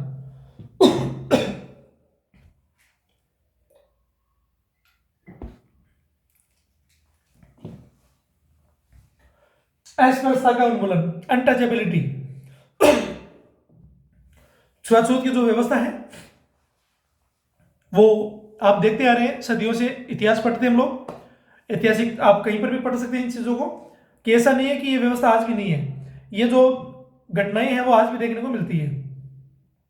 पढ़ा लिखा वर्ग हो, नॉन पढ़ा लिखा हो, जो लिटरेसी रेट है चाहे वो जैसी भी हो, लेकिन आज भी जो माइंडसेट है लोगों का वो इस हिसाब से है। क्यों? क्योंकि जो ट्रेडिशनल जो चीजें चली आ रही थी, तो जन्मजात जो व्यवस्थाएं थी उनके अनुसार हम लोग क्या कर रहे हैं, उन्हीं पारिवारिक जो व्यवस्थाएं हैं उनको फॉलो करते आ रहे हैं। क्योंकि हमारे माइंड में क्या हुआ, एक अवधारणा फिट कर दी, पूर्वाग्रह के शिकार हो गए हम लोग कि ये पर्टिकुलर जाति, पर्टिकुलर जो रेस है, पर्टिकुलर एरिया के लोग हैं या कोई भी XYZ, उनको आप क्या करेंगे, आप टच नहीं करेंगे। तो ऐसा नहीं है कि आज भले से भारत कितना भी मॉडर्न हो चुका हो, लेकिन जब रूरल एरिया के अंदर जाते हैं तो वहां पर ये चीजें कॉन्सेप्ट देखने को मिलता है। जब ग्रामीण क्षेत्रों में जाते हैं तो आपको ग्रामीण क्षेत्रों में ग्राउंड लेवल पे चीजें देखने को मिलती है। भले ही आपने इसमें लिख रखा हो, हाँ इसके लिए सिक्योरिटी का प्रावधान किया गया है, कानून में व्यवस्था की गई है, बहुत सारी चीजें हैं, लेकिन उनके बावजूद भी ये सारी चीजें हैं, ये देखने को मिलती है। आप कहीं पर भी देख सकते हैं, आप न्यूज़पेपर में देखिए, सोशल मीडिया पर देखिए, कई सारे आपको जो घटनाएं हैं वो सामाजिक दृष्टिकोण में देखने को मिलती है। लेकिन धीरे धीरे इन चीजों को क्या किया जा रहा है, कम किया जा रहा है। कारण जब हम इन सामाजिक न्याय को और जब सामाजिक जो धारणाएं इनको पढ़ेंगे, जब हम यूनाइटेड नेशंस के जो 17 गोल हैं उनको पढ़ेंगे, तो उसके अंदर जो पहला था जैसे गरीबी है, फिर जैसे आप देखते हैं भुखमरी है, तो जब आप हम लोग इनको एक एक को पढ़ेंगे तो हिस्ट्री से लेके 8% सिनेरियो तक, करंट तक पूरा डिटेल से पढ़ेंगे, तो उससे क्या होगा कि आपके पूरे जो फीचर्स है दिमाग के वो सारे ओपन करेंगे। मैं उसका हिस्ट्री से लेके कि व्यवस्था कैसे आई, अनटचेबिलिटी की जो व्यवस्था वो कहां से आई, क्यों आ रही थी, इसके बाद में इसके ऊपर क्या क्या रेस्ट्रिक्शंस लगाए, किन किन लोगों ने क्या क्या प्रावधान किया, तो हम सारी चीजों को डिटेल से पढ़ेंगे। लेकिन ये दिया हुआ है और हम लोग सब जानते हुए उसके बाद में भी हम लोग इन चीजों को देख के इग्नोर कर देते हैं। एक पढ़ा लिखा वर्ग है, वो चीजों को देखते हुए पढ़ता है, सुनता है, सब कुछ करता है, वो मानता है कि मैं ऐसा नहीं करता, लेकिन जो उसके माइंड में चीजें बैठी हुई है उनको, उन धारणाओं को निकालेगा कैसे वो। तो जो हमारे वैल्यूज हैं, वो वैल्यूज जो हैं वो सबको इक्वल देखने और इक्वल रखने की जो व्यवस्था है, इनसे धीरे धीरे अब क्या कर रहा है, दूर होता जा रहा है। अब उनको क्या किया जा रहा है, जो अस्पृश्यता का जो कॉन्सेप्ट है वो धीरे धीरे कम हो रहा है, लेकिन पूर्णतः खत्म नहीं हुए, आप अभी भी देखने को मिलता है। जो समाज के कई अभी भी जो मुख्य धारा में लोग हैं, कईयों को तो पता नहीं होता इस मामले में कि अभी भी ऐसे वर्ग हैं, ऐसे जो एरिया में रहते हैं दूर दराज में, जो आज भी यहाँ की जो मुख्य भूमिका है भारत के बारे में, वो इन सारी चीजों से अवगत नहीं है। लेकिन हम डिटेल से बात करेंगे, तब बात करेंगे।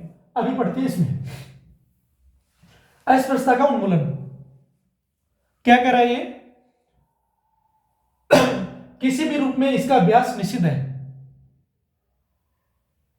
अस्पृश्यता से उत्पन्न किसी भी प्रकार की असमता को लागू करना कानून के अनुसार दंडनीय अपराध होगा। इसके लिए दंड की व्यवस्था की हुई है, लेकिन दंड की व्यवस्था कैसी है आप सब जानते हैं।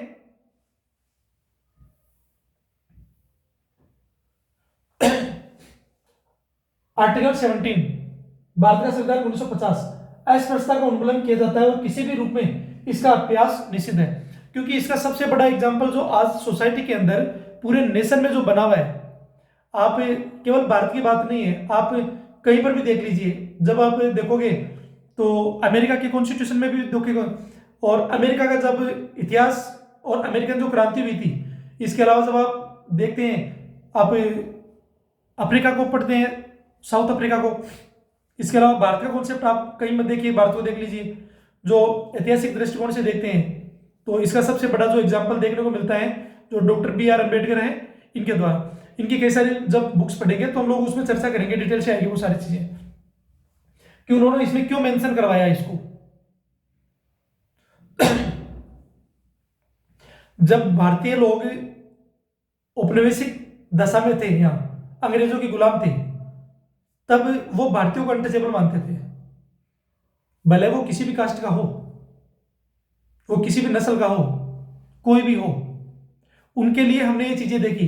लेकिन जब अंग्रेज चले गए उसके बाद में हम लोग यहाँ देख रहे हैं, इसका मतलब ये नहीं कि पहले व्यवस्था नहीं थी, पहले भी व्यवस्था चली आ रही थी, लेकिन इन सब चीजों को अंग्रेजों ने क्यों उठाया, इनमें उनकी क्या भूमिका थी और उसके बाद में क्यों ऐसा हुआ, तो हम इन सारी चीजों को ध्यान से पढ़ेंगे। इसके पीछे इकोनॉमिक, जियोग्राफिकल, पॉलिटिकल, ये सारे एस्पेक्ट पढ़ेंगे इसमें डिटेल से, कैसे क्यों रहा था।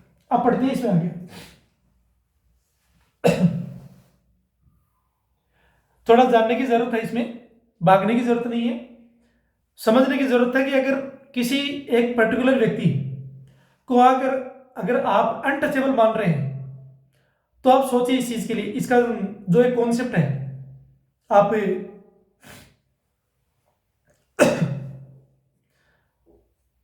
कि एक व्यक्ति, हम कहते हैं कि ईश्वर को हम लोग मानते हैं और ईश्वर प्रत्येक व्यक्ति में निवास करता है, उसकी आत्मा से कनेक्ट है, आत्मा अंतरात्मा जो भी है।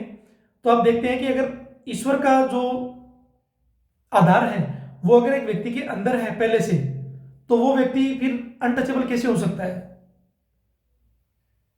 तो ये धारणा आई कैसे, किसने बताई ये सारी चीजें कि ये टचेबल है, ये अनटचेबल है, ये छोटा है, ये बड़ा है, ये काला है, ये गोरा है, ये रंग भेद का जो कॉन्सेप्ट है।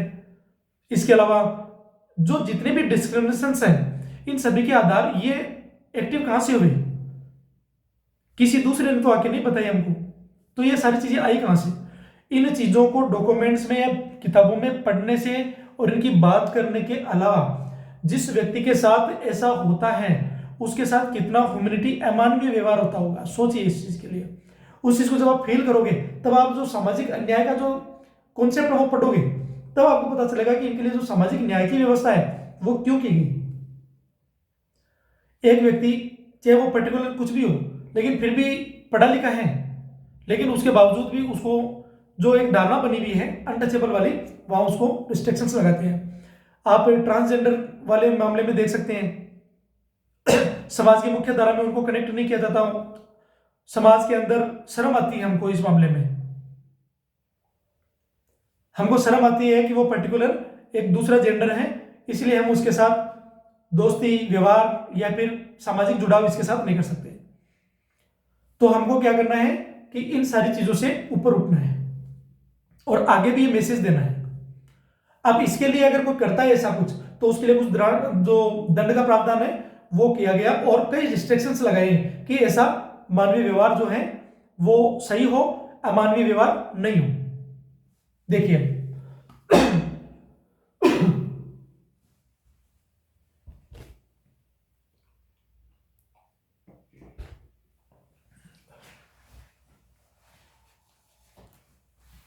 आर्टिकल 11 अनुच्छेद 17 भारत का संविधान 1950 मसौदे पर डिस्कस कब हुई, 29 नवंबर 1948 को। इसका उद्देश्य अस्पृश्यता की प्रथा को समाप्त करना था।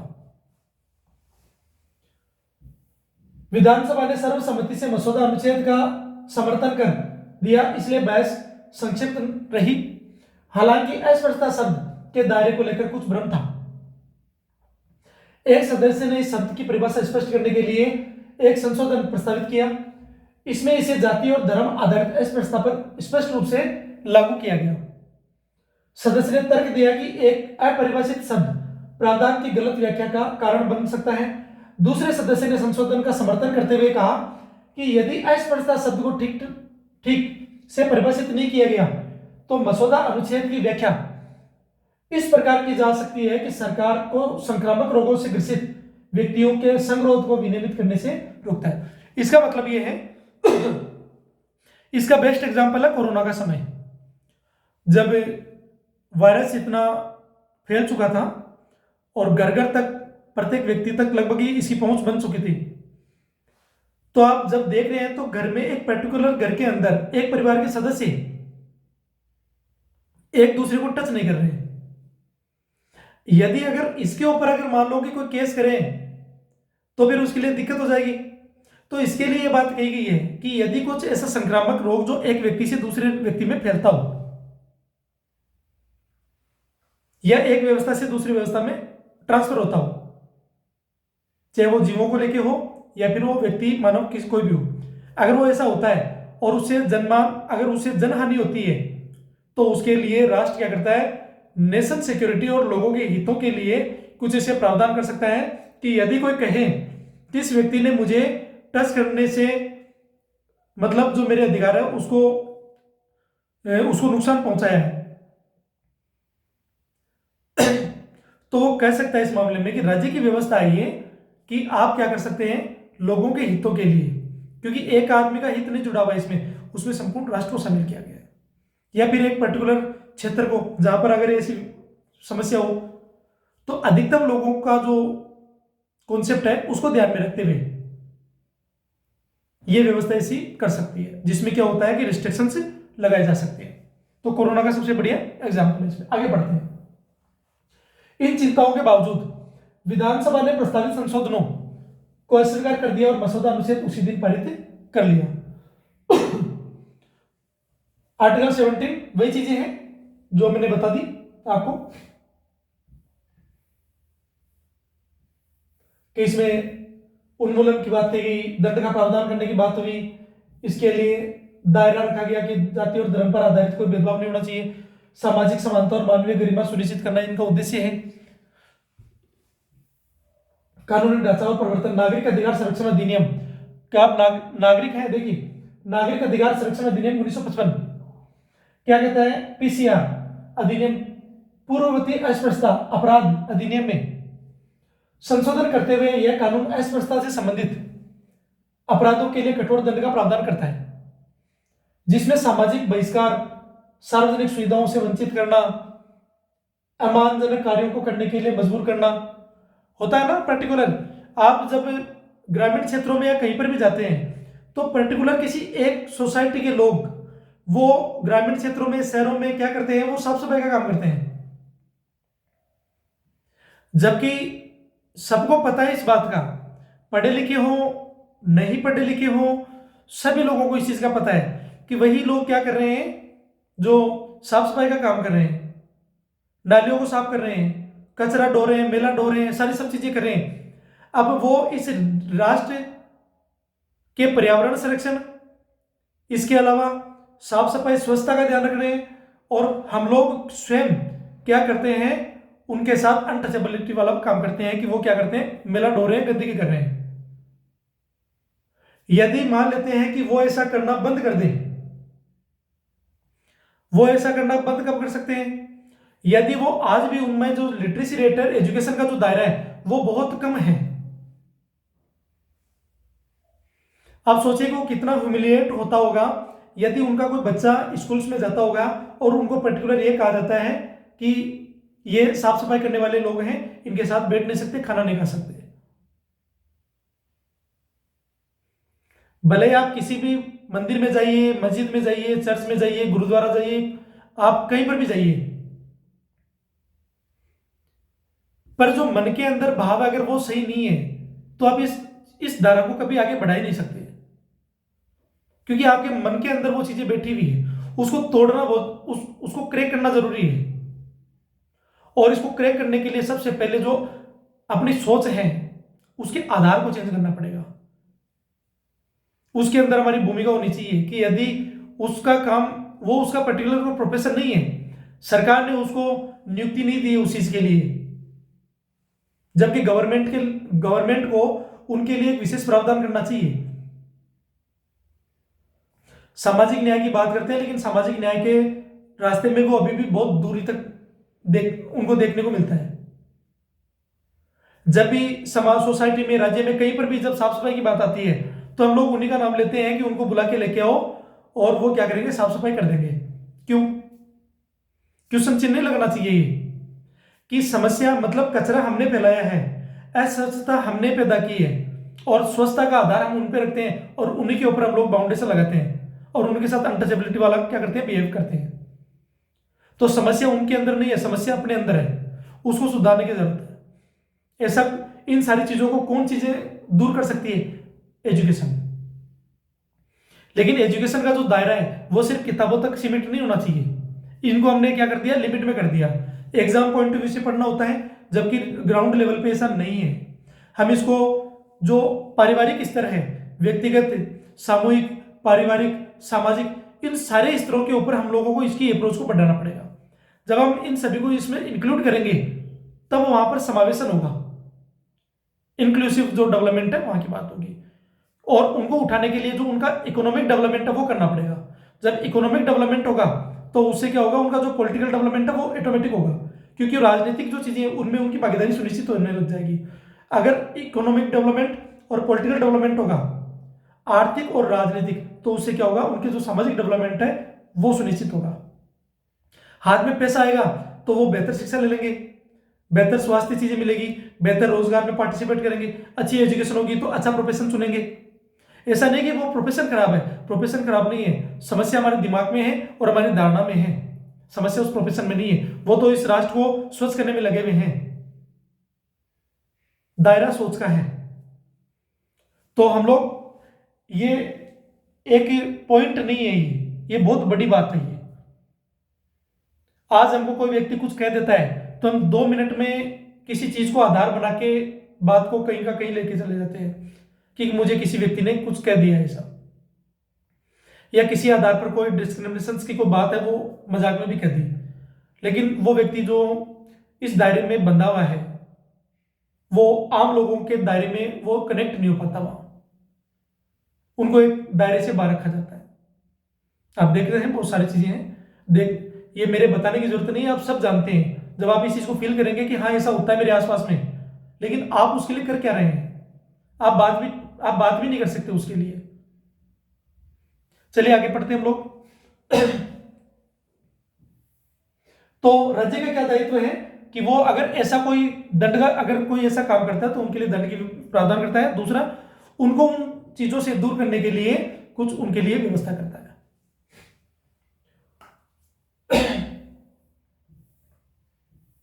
आर्टिकल 17 इसके ऊपर 1950 के संविधान में लागू होने के साथ अनुच्छेद 17 ने अस्पृश्यता, अनटचेबिलिटी को समाप्त कर दिया। लेकिन क्या वो ग्राउंड लेवल में समाप्त हुआ? इसको समाप्त यहां पर किया है, लेकिन ग्राउंड लेवल पे समाप्त नहीं हुआ है। को समाप्त कर दिया, इसके किसी भी रूप में अभ्यास को प्रतिबंधित कर दिया और इसे कानून का दंडनीय, जो है कानून द्वारा दंडनीय अपराध माना गया। अस्पृश्यता अपराध अधिनियम 1955 पढ़ते हैं इसको। अनटचेबिलिटी ऑफेंस एक्ट 1955, यह अधिनियम अस्पृश्यता को एक दंडनीय अपराध घोषित करने और उसे लागू करने के लिए दंड का प्रावधान करता है।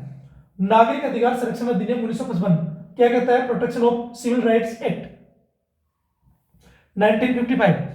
इसके बाद में आता है 1976 संशोधन, अस्पृश्यता अपराध अधिनियम का नाम बदलकर क्या कर दिया गया? नागरिक अधिकार संरक्षण अधिनियम 1955 कर दिया गया।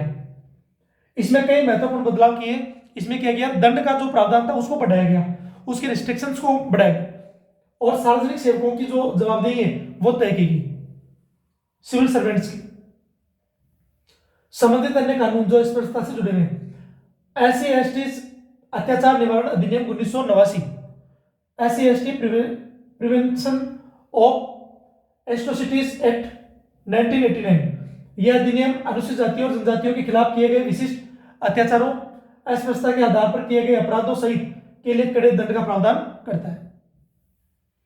प्रमुख मामले कौन से हैं इसमें? देवराज बनाम पदमना 1958, न्यायालयों को स्पष्ट किया गया कि अस्पृश्यता का तात्पर्य ऐतिहासिक जाति आधारित असमताओं से है, न कि केवल शाब्दिक रूप से छूने से, जिसमें सामाजिक बहिष्कार और जाति से जुड़े धार्मिक स्थलों पर बहिष्कार शामिल था। अप्पा बालू इंगले 1993। सर्वोच्च न्यायालय ने जाति के आधार पर बोरवेल से पानी देने से इनकार करने को अस्पृश्यता का एक रूप माना और इसे गुलामी का एक रूप बताया। सफाई कर्मचारी आंदोलन 2003। सर्वोच्च न्यायालय ने हाथ से मेला ढोने वालों के पुनर्वास का निर्देश दिया, जिसमें जाति आधारित व्यवसाय खतरों के खिलाफ कानूनों को लागू करने और गरिमा सुनिश्चित करने पर जोर दिया। सबरीमाला मंदिर प्रवेश मामला 2018।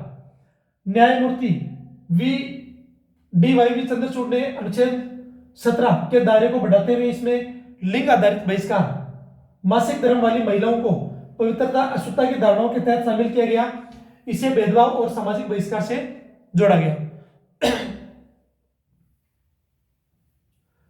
एलिफेंट जी राजेंद्रन 2023।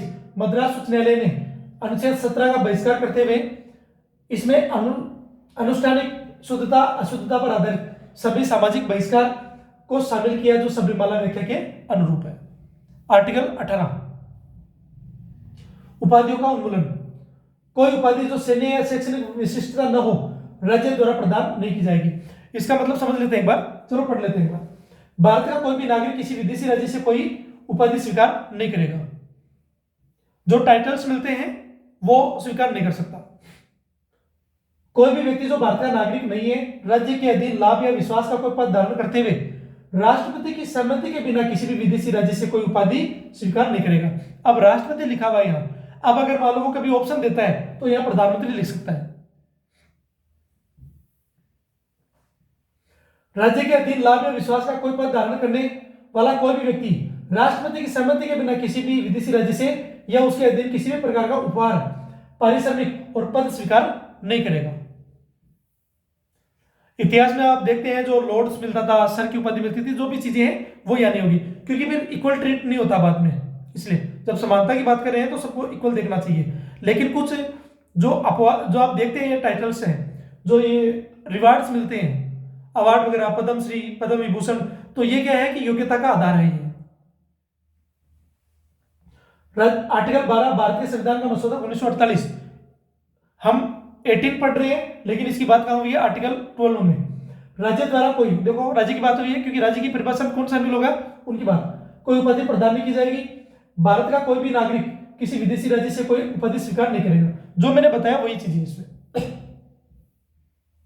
अनुच्छेद 18 अब यहां पर आया, भारत का संविधान 1950। कोई उपाधि जो सैन्य या शैक्षणिक विशिष्टता न हो, राज्य द्वारा प्रदान नहीं की जाएगी। भारत का कोई भी नागरिक किसी विदेशी राज्य से उपाधियां स्वीकार नहीं करेगा। जो मैंने बताया वही चीजें हैं।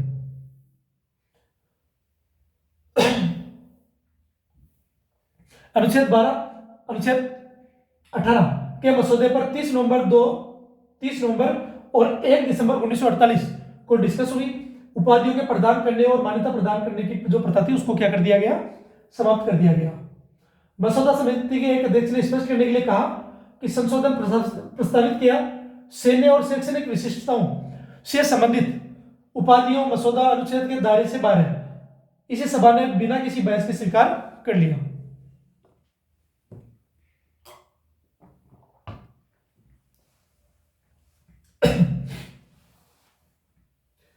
एक अन्य सदस्य खंड 2 में संशोधन करना चाहते थे ताकि स्पष्ट हो जाए कि राज्य किसी विदेशी राज्य द्वारा प्रदत्त किसी भी उपाधि को मान्यता नहीं देगा।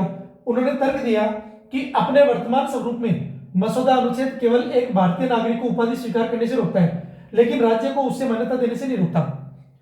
इसके अलावा उन्होंने बताया कि इसके लिए कोई दंड या परिणाम जो है निर्धारित नहीं किए गए। एक व्यक्ति ने एक अन्य सदस्य ने तो यहां तक कह दिया, प्रस्तावित रखा कि कोई ऐसा व्यक्ति जो इस प्रकार की उपाधि स्वीकार करता है तो उसे अपनी भारतीय नागरिकता भी खो देनी चाहिए या उसको ऐसा माना जाना चाहिए। मसौदा समिति के अध्यक्ष ने जवाब दिया कि संसद इस कृत्य के लिए दंड निर्धारित करने तो अपनी विशिष्ट शक्तियों का प्रयोग कर सकती है। अब यहां पर आया संसद, यहां नाम ले सकता है वो राष्ट्रपति या किसी और व्यक्ति का नाम ले सकता है। इसके लिए संशोधित मसौदा अनुच्छेद को 1 दिसंबर 1948 को अपनाया गया था। भारतीय संविधान का अनुच्छेद 18 उपाधियों टाइटल्स के उन्मूलन से संबंधित है। इसके 4 खंड हैं, जो राज्य द्वारा उपाधियों के न दिए जाने, नागरिकों व गैर नागरिकों द्वारा विदेशी उपाधियों को स्वीकार न करने का प्रावधान, लेकिन सैन्य और शैक्षणिक उपाधियों जैसे डॉक्टर, इंजीनियर, एडवोकेट, जो ये सारी चीजें हैं ये मिले हुए हैं। तो ये सेना में कैप्टन हो गया, इसके अलावा आप देखते हैं कर्नल हो गया, ब्रिगेडियर हो गया, मेजर हो गया, तो ये सारी चीजें अपवाद मानते हैं। इसके बाद बाल बालाजी राघवन बनाम भारत संघ 1995 जैसे मामलों में न्यायालय ने राष्ट्रीय पुरस्कार, भारत रत्न इत्यादि ने अनुच्छेद 18 के तहत उपाधि नहीं माना। इनके दुरुपयोग रोकने हेतु दिशा निर्देश दिए, जिससे यह सुनिश्चित हो सके कि यह समान सर, लॉर्ड जैसी उपाधियों की तरह वंशानुगत या वर्ग भेदभाव वाले न हो, बल्कि उत्कृष्ट सेवा के लिए समान हो। 1900 हम एक बार ब्रीफ देख लेते हैं कि किस किस संविधान संशोधन में क्या क्या चीज हुई है। 1951 में संविधान का पहला संशोधन अनुच्छेद 15(4) जोड़ा गया। 1953 पहला पिछड़ा वर्ग कारक का यह है काका कालेकर आयोग, पिछड़े वर्गों के लिए मानदंड स्थापित किए गए। 1969 इसके बारे में पढ़ेंगे, काका कालेकर जो रिपोर्ट है उसके बारे में। 1979 दूसरा पिछड़ा वर्ग मंडल आयोग 27% रिजर्वेशन जो ओबीसी के लिए। 1990 मंडल आयोग, इसका कार्यान्वयन गवर्नमेंट में। फिर 27% ओबीसी नौकरियों की घोषणा। 1992 इंदिरा गांधी बनाम भारत संघ ओबीसी कोटा को बरकरार रखा और क्रीमी लेयर को बाहर रखा। 1995 77वां संविधान संशोधन अनुच्छेद 16(4) का सब क्लोज 1 डाला गया। SC/ST पदोन्नति कोटा की अनुमति दी गई। 2000 के अंदर क्या हुआ, 81वां संविधान संशोधन, संविधान में अनुच्छेद 16(4)(b) पेश किया गया। 2001 में 85वां संविधान संशोधन अनुच्छेद 16(4)(a) में परिणामी वरिष्ठता शब्द जोड़ा गया। 2006 में 93वां संविधान संशोधन अनुच्छेद 15(5) डाला गया, शिक्षा में ओबीसी आरक्षण की अनुमति दी गई। 2006 एन नागराज बनाम भारत संघ SC/ST पदोन्नति कोटा को सशर्त रूप से बरकरार रखा। 2012 में जनरल सिंह बनाम Lakshmi Narayan Gupta creamy layer SC/ST पदोन्नति पर लागू होती है। 2019 103वां संविधान संशोधन जो EWS के लिए 10% आरक्षण की बात करता है। और 2022 के अंदर जनहित अभियान बनाम भारत संघ 10% EWS कोटा की संवैधानिकता को क्या किया गया, बरकरार रखा गया। 2024 पंजाब बनाम देवेंद्र सिंह, ये मामले यहां पर आते हैं। एक मामला और पढ़ लेते हैं इसमें, जन कौशिक बनाम यूनियन ऑफ इंडिया 2025 निर्णय, कोर्ट ने कहा कि ट्रांसजेंडर महिलाएं को नौकरी से निकालना आर्टिकल 14, 15, 16, 21 का उल्लंघन है और कार्यस्थलों पर समान अवसर नीति EOP इक्वल अपॉर्चुनिटी पॉलिसी लागू करने का आदेश दिया, जिससे संस्थागत बदलाव की जो नींव रखी। महत्व है इस फैसले का समानता को सिर्फ एक विचार से हटाकर उसे लागू करने योग्य व्यवस्था में बदलना। लैंगिक समानता और स्कूली शिक्षा 2025 क्या कहता है निर्णय, कोर्ट ने केंद्र से कहा कि लैंगिक समानता की अवधारणा को स्कूली पाठ्यक्रम का हिस्सा बनाया जाए ताकि बच्चों को कम उम्र में ही नैतिक शिक्षा मिले। जैसा कि मैंने आपको बताया वो सारी चीज महत्व इस शिक्षा के माध्यम से भेदभाव को खत्म करने और मौलिक स्तर पर समानता लाने का प्रयास है। आरक्षण पर फैसला जनवरी 2025 निर्णय, सुप्रीम कोर्ट ने 27% आरक्षण लागू करने के फैसले को बरकरार रखा और संबंधित याचिका खारिज कर दी, हालांकि कुछ राज्यों में इसे लागू करने में देरी हुई। महत्व है यह सामाजिक न्याय और वंचितों को अवसर देने की दिशा में कदम है। तथ्यात्मक समानता पर जोर 2024 निर्णय, CJI chief justice of India Chandrachud ने कहा कि समानता का अधिकार औपचारिक नहीं बल्कि तथ्यात्मक समानता की गारंटी देता है, जिसका उद्देश्य कमजोर वर्गों के बीच खाई को पाटना है। महत्व है यह निर्णय सकारात्मक कार्यवाही और प्रणालीगत बाधाओं को दूर करने के लिए महत्वपूर्ण है और SC/ST उपवर्गीकरण और दिव्यांगजनों के अधिकारों पर निर्णय देता है। केशवानंद भारतीवाद 1973 और मेनका गांधी 1978 इन फैसलों ने मौलिक अधिकारों अनुच्छेद 14 सहित के दायरों को बढ़ाया और विधि के शासन के सिद्धांत को स्थापित किया। इंदिरा साहनी 1992 मंडल कमीशन इनकी रिपोर्ट बताएगी, वही जो आरक्षण की व्यवस्था 50% और पिछड़े वर्गों के लिए आरक्षण के सिद्धांत को वैध माना। विशाखा बनाम राजस्थान राज्य 1997 कार्यस्थल पर यौन उत्पीड़न के खिलाफ दिशा निर्देश जारी किए गए और महिलाओं के कार्यस्थल पर समान व्यवहार के अधिकार को सुनिश्चित करना। विशाखापट्टनम राजस्थान राज्य, वही चीजें आ गई। क्यों? क्योंकि उनकी डिग्निटी और इक्वलिटी है, उसको जो गरिमा है उनकी, उनको सुनिश्चित करना, उनके अधिकार को। के.एस. पुट्टास्वामी बना भारत संघ, हम लोगों ने पढ़ लिया पहले। जीवन और व्यक्तिगत स्वतंत्रता, आर्टिकल 21 की बात की गई है। इसका अंग माना समानता और गरिमा का जो महत्वपूर्ण हिस्सा है। नवतेज सिंह जौहर बनाम भारत संघ 2018 में आईपीसी की धारा 377 को असंवैधानिक ठहराया, जिससे समलैंगिक संबंध अपराध की श्रेणी से बाहर हुए और एलजीबीटीक्यू लेस्बियन, गे, बाइट, ट्रांसमिशन जो आप पढ़ते हैं, जो लैंगिक आधार का अलग अलग दायरा है, इसके बारे में डिटेल से पढ़ेंगे हम लोग। समुदाय के लिए समानता स्थापित हुई। इंडियन यंग लॉयर्स एसोसिएशन बनाम केरल राज्य 2018 सबरीमाला मंदिर प्रवेश मामला, सभी उम्र की महिलाओं को सबरीमाला मंदिर में प्रवेश की अनुमति दी गई, जो लैंगिक समानता के सिद्धांत पर आधारित थी। हर्ष मंदर बनाम यूओआई 2018 भीख मांगने को अपराध की श्रेणी से बाहर किया गया, यह कहते हुए कि यह गरीबों के मौलिक अधिकारों का उल्लंघन है। अब पढ़ते हैं काका कालेकर जो रिपोर्ट है उसके बारे में पढ़ लेते हैं जल्दी से। भारत के पहले पिछड़े वर्ग आयोग की रिपोर्ट 1953 ये थी, जिसे सामाजिक और शैक्षणिक रूप से पिछड़े वर्गों की पहचान करने के लिए गठित किया गया था और 1955 में अपनी रिपोर्ट सौंपी। 2399 जातियों को इसमें पिछड़ापन बताया। सरकारी नौकरियों और शिक्षण संस्थानों में आरक्षण का महिलाओं को पिछड़े वर्ग मानने की सिफारिश की, लेकिन ये सिफारिशें लागू नहीं हुई। रिपोर्टों को संसद के पटल पर रखने के बजाय पुस्तकालय में रख दिया। मुख्य बिंदु गठन अनुच्छेद 340 के तहत 29 जनवरी 1953 राष्ट्रपति आदेश द्वारा काका कालेलकर की अध्यक्षता में गठित। सामाजिक और शैक्षणिक रूप से पिछड़े वर्गों की पहचान। तिथि जो रिपोर्ट की तिथि 30 मार्च 1955 को प्रस्तुत की गई। पिछड़े वर्गों की सूची देश भर में जो हमने बताया 2399 जातियों समुदायों की सूची तैयार की गई, जिनमें 837 को अत्यंत पिछड़ा मोस्ट बैकवर्ड बताया गया। आरक्षण सरकारी सेवाओं और तकनीकी व्यवसाय संस्थाओं में आरक्षण की सिफारिश की, जैसे क्लास 1 में 25%, क्लास 2 में 33.5% और क्लास 3rd और 4th में 40%। महिलाएं, सभी महिलाओं को पिछड़ा वर्ग माना जाए। अन्य उपाय भूमि सुधार, ग्रामीण अर्थव्यवस्था का पुनर्गठन, पशुपालन, शिक्षा आदि के लिए आर्थिक उपायों का सुझाव। जातिगत जनगणना, जाति जनगणना 1961 की जनगणना में जातिवार गणना की सिफारिश हुई। स्थिति और परिणाम आयोग की सिफारिशों को लागू नहीं किया गया, जो मैंने पहले बता दिया। क्यों नहीं किया गया? अब इसके लिए आप बता सकते हैं जो कि रिपोर्ट को संसद में रखने के बजाय पुस्तकालय में रख दिया गया, क्योंकि इसे लागू करने से सामाजिक विभाजन बढ़ सकता था और यह संविधान के सिद्धांतों के खिलाफ था। और यह जो है आगे आप देखते हैं, जो मंडल कमीशन है इसको भी आधार प्रदान करता है। इसको आगे बढ़ते हैं, मंडल कमीशन की रिपोर्ट पढ़ते हैं। 1980 भारत में सामाजिक और शैक्षणिक रूप से पिछड़े वर्गों की पहचान करने और उन्हें शिक्षा और सरकारी नौकरियों में 27% आरक्षण देने से संबंधित है, ताकि सामाजिक असमानता को दूर किया जा सके, दूर करना। और रिपोर्ट 1990 में प्रधानमंत्री वीपी सिंह द्वारा लागू किया गया, जिससे देश में बड़ा सामाजिक और राजनीतिक बदलाव आया।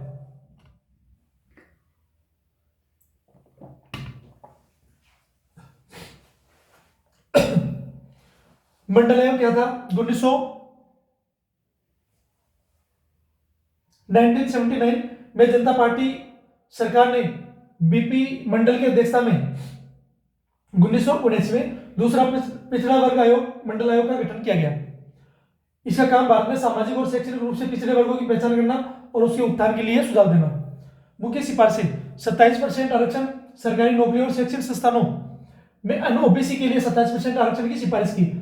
समान अवसर, पिछड़े वर्गों के लिए आयु सीमा में छूट और पदोन्नति में आरक्षण जैसे लाभों का सुझाव। आरक्षण का दायरा, निजी क्षेत्र के उन संस्थानों में भी आरक्षण लागू करने की सिफारिश जो सरकार से वित्त पोषित होते हैं, जिनको गवर्नमेंट द्वारा फंड मिलता है। कार्यान्वयन और प्रभाव 31 दिसंबर 1980 को रिपोर्ट सौंपी गई, लेकिन इसे 1990 में प्रधानमंत्री वीपी सिंह द्वारा लागू किया गया, जिसे देशव्यापी विरोध और बहस छिड़ गई। इसने भारत की राजनीति और सामाजिक न्याय आंदोलन में ओबीसी की अवधारणा को स्थापित किया और देश में अस्थायी राजनीतिक समीकरण बनाए। निष्कर्ष, मंडल आयोग की रिपोर्ट भारत में सामाजिक न्याय के इतिहास में एक मील का पत्थर है, जिसने देश के पिछड़े वर्गों के लिए अवसरों के द्वार खोले। हालांकि इसके कार्यान्वयन ने देश के महत्वपूर्ण सामाजिक और राजनीतिक आंदोलन को जन्म दिया। अब पढ़ते हैं हम लोग क्वेश्चन। भारतीय संविधान का अनुच्छेद 14 समानता के अधिकार के तहत किन दो मुख्य सिद्धांतों को समाहित करता है? तो ये क्या करता है? कानून के समक्ष समानता और कानूनों का समान संरक्षण। भारतीय संविधान का कौन सा अनुच्छेद धर्म, नस्ल, जाति, लिंग या जन्म के आधार पर किसी के साथ भेदभाव करने से जो राज्य को रोकता है? तो ये आर्टिकल 15।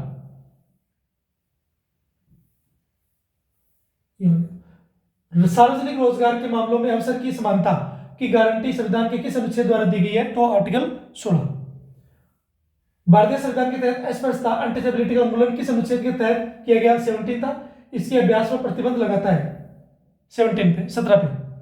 भारतीय संविधान का अनुच्छेद 18 उपाधियों, टाइटल्स के संबंध में क्या प्रावधान करता है? सभी उपाधियों को समाप्त करता है सिवाय सैन्य और शैक्षणिक उपाधियों की। बिल्कुल सही है। सही है क्या ये?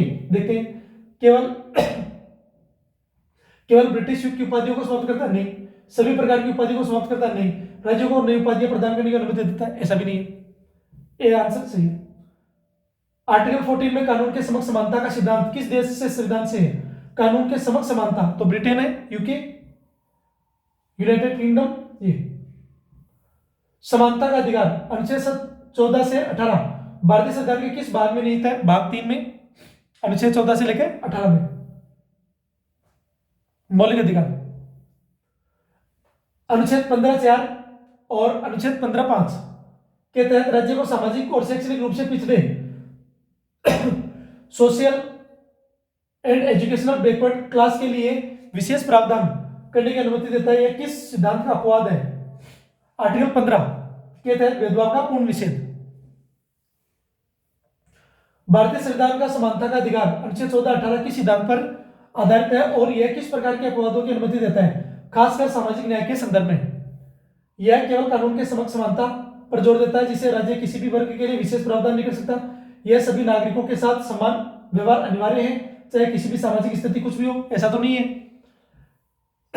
यह कानून का समान संरक्षण, इक्वल प्रोटेक्शन ऑफ लॉज की अवधारणा को शामिल करता है। बिल्कुल सही है। और राज्य को कमजोर वर्गों, SC, ST, OBC महिलाओं के लिए विशेष प्रावधान जैसे आरक्षण बनाने की अनुमति देता है, ताकि सामाजिक और शैक्षणिक समानता सुनिश्चित हो सके, भले ही उसकी समानता के सिद्धांत कुछ भी भिन्न हो। बिल्कुल सही है। ये सही है। ये बाकी फिर गलत हो गया। व्याख्या में दिया हुआ है जो हमने बात की थी।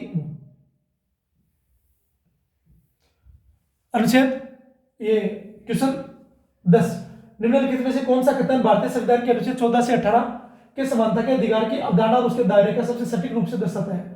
अनुच्छेद 14 सभी व्यक्तियों को कानून के समक्ष समानता। अनुच्छेद 14 सभी व्यक्तियों को कानून के समक्ष समान मानता है। अनुच्छेद 15 धर्म, नस्ल, जाति, लिंग, जन्म के स्थान पर भेदभाव को पूरी तरह प्रतिबंधित करता है। और अनुच्छेद 16 सभी के लिए समान अवसर देता है, जिससे सामाजिक न्याय समानता पूर्ण से प्राप्त हो। नहीं, ऐसा तो नहीं है। सभी के लिए थोड़ी करता है।